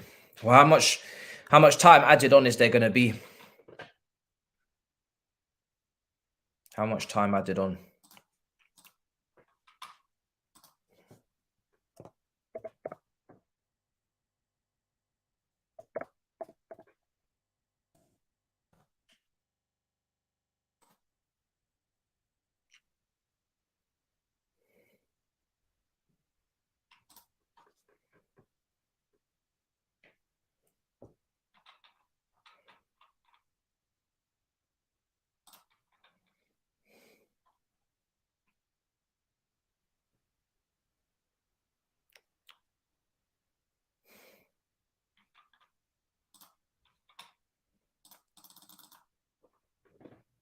Four minutes of added on time. So 3.5 minutes to go in this game. It's looking like a wrap for Man United. And the treble is almost complete.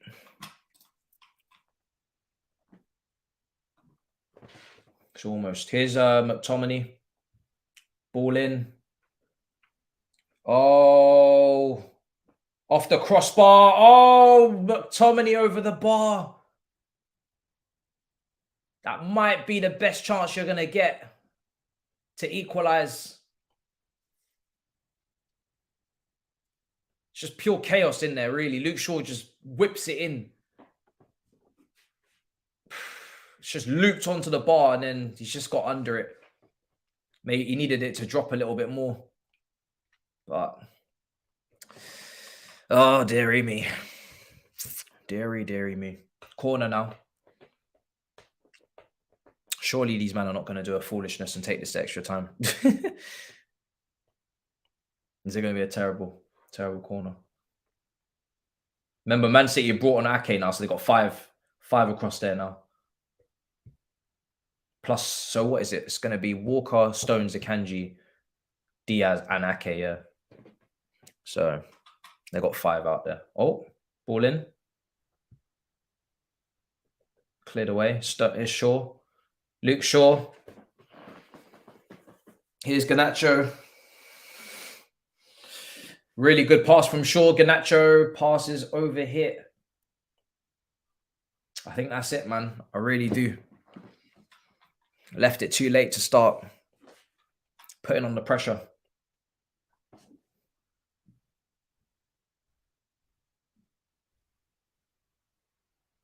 Jesus. It's close, you know. Stones is up there jumping, holding on to nets and shit. It's mad. Man City players fighting for their lives back there to try and keep that ball out. Fighting for their lives. Yeah, not the greatest cup final ever, but a competitive one at least.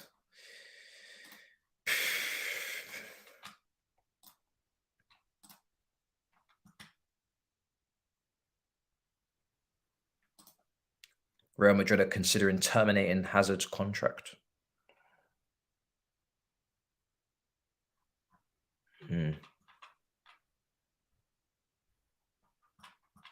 That man just refuses to leave.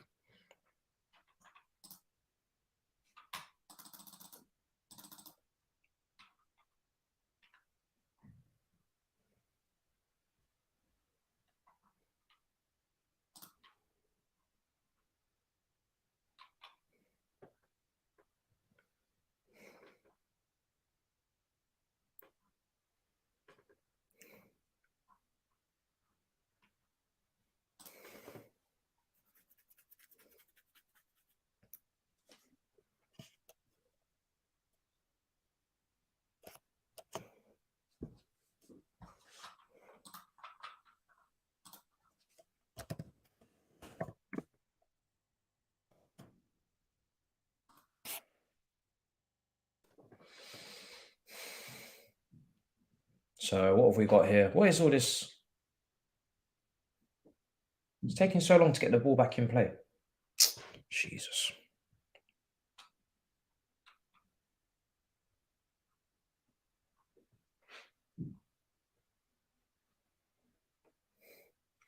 Here's Foden.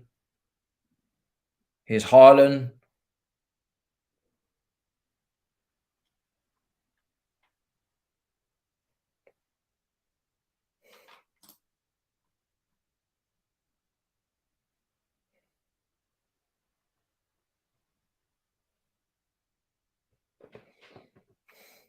Come on, man. End this game, man. Put everybody out there misery. Fuck. Jesus Christ. Just end this game, man. Bloody hell. Ticking on. No reason. Let's move. My days.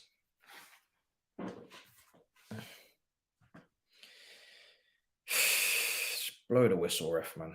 Stop playing with these lot. It's done, man. Stop playing with them, ref. Stop playing with them. Just blow the whistle, ref. Stop playing with them. Stop playing with them. This referee's a bad guy, you know. He's a bad guy. 6 minutes of added on time, you know. This guy's a bad guy. This is a bad individual, man. Jesus Christ. What am I watching? What is this referee doing? This referee's trying it. There we go. It's done. Bloody hell, bro. Jesus Christ. Referee just so unnecessary. Oh. Well, the battle of the Baldies ends in a Manchester City win. There you go. There you go. It's done and dusted, guys. Manchester City have won the FA Cup. 2-1 against United. And I think everybody saw that coming. Maybe not in the same way, not in the manner, but we all saw it coming. So, listen, I'm going to wrap up. I'm going to do a review about the Battle of the Baldies today. And quick one. And then, yeah, it's a madness. Smash up the likes. Make sure you subscribe. I'll see you guys next time. Listen, I'll put out the review and then tomorrow might do a stream. Depending on the news, we'll see what kind of pops up Chelsea-wise. Really, really on the news at the moment. Trying to stick on it. Make sure I keep up with everything. And Monday, Battle of the North, of course, will be back as well. Flawless and Thabz and Hussam to talk more about this game. And yes, we'll be there. We'll be there for the Champions League final. Not the Conference League, unfortunately, because I will be in Prague, but I will be there. I'll be there. Literally, I will be there. So hopefully the East Londoners have a good time. So we don't want to see any violence at full time. All right. Big up in a bit, people. Peace.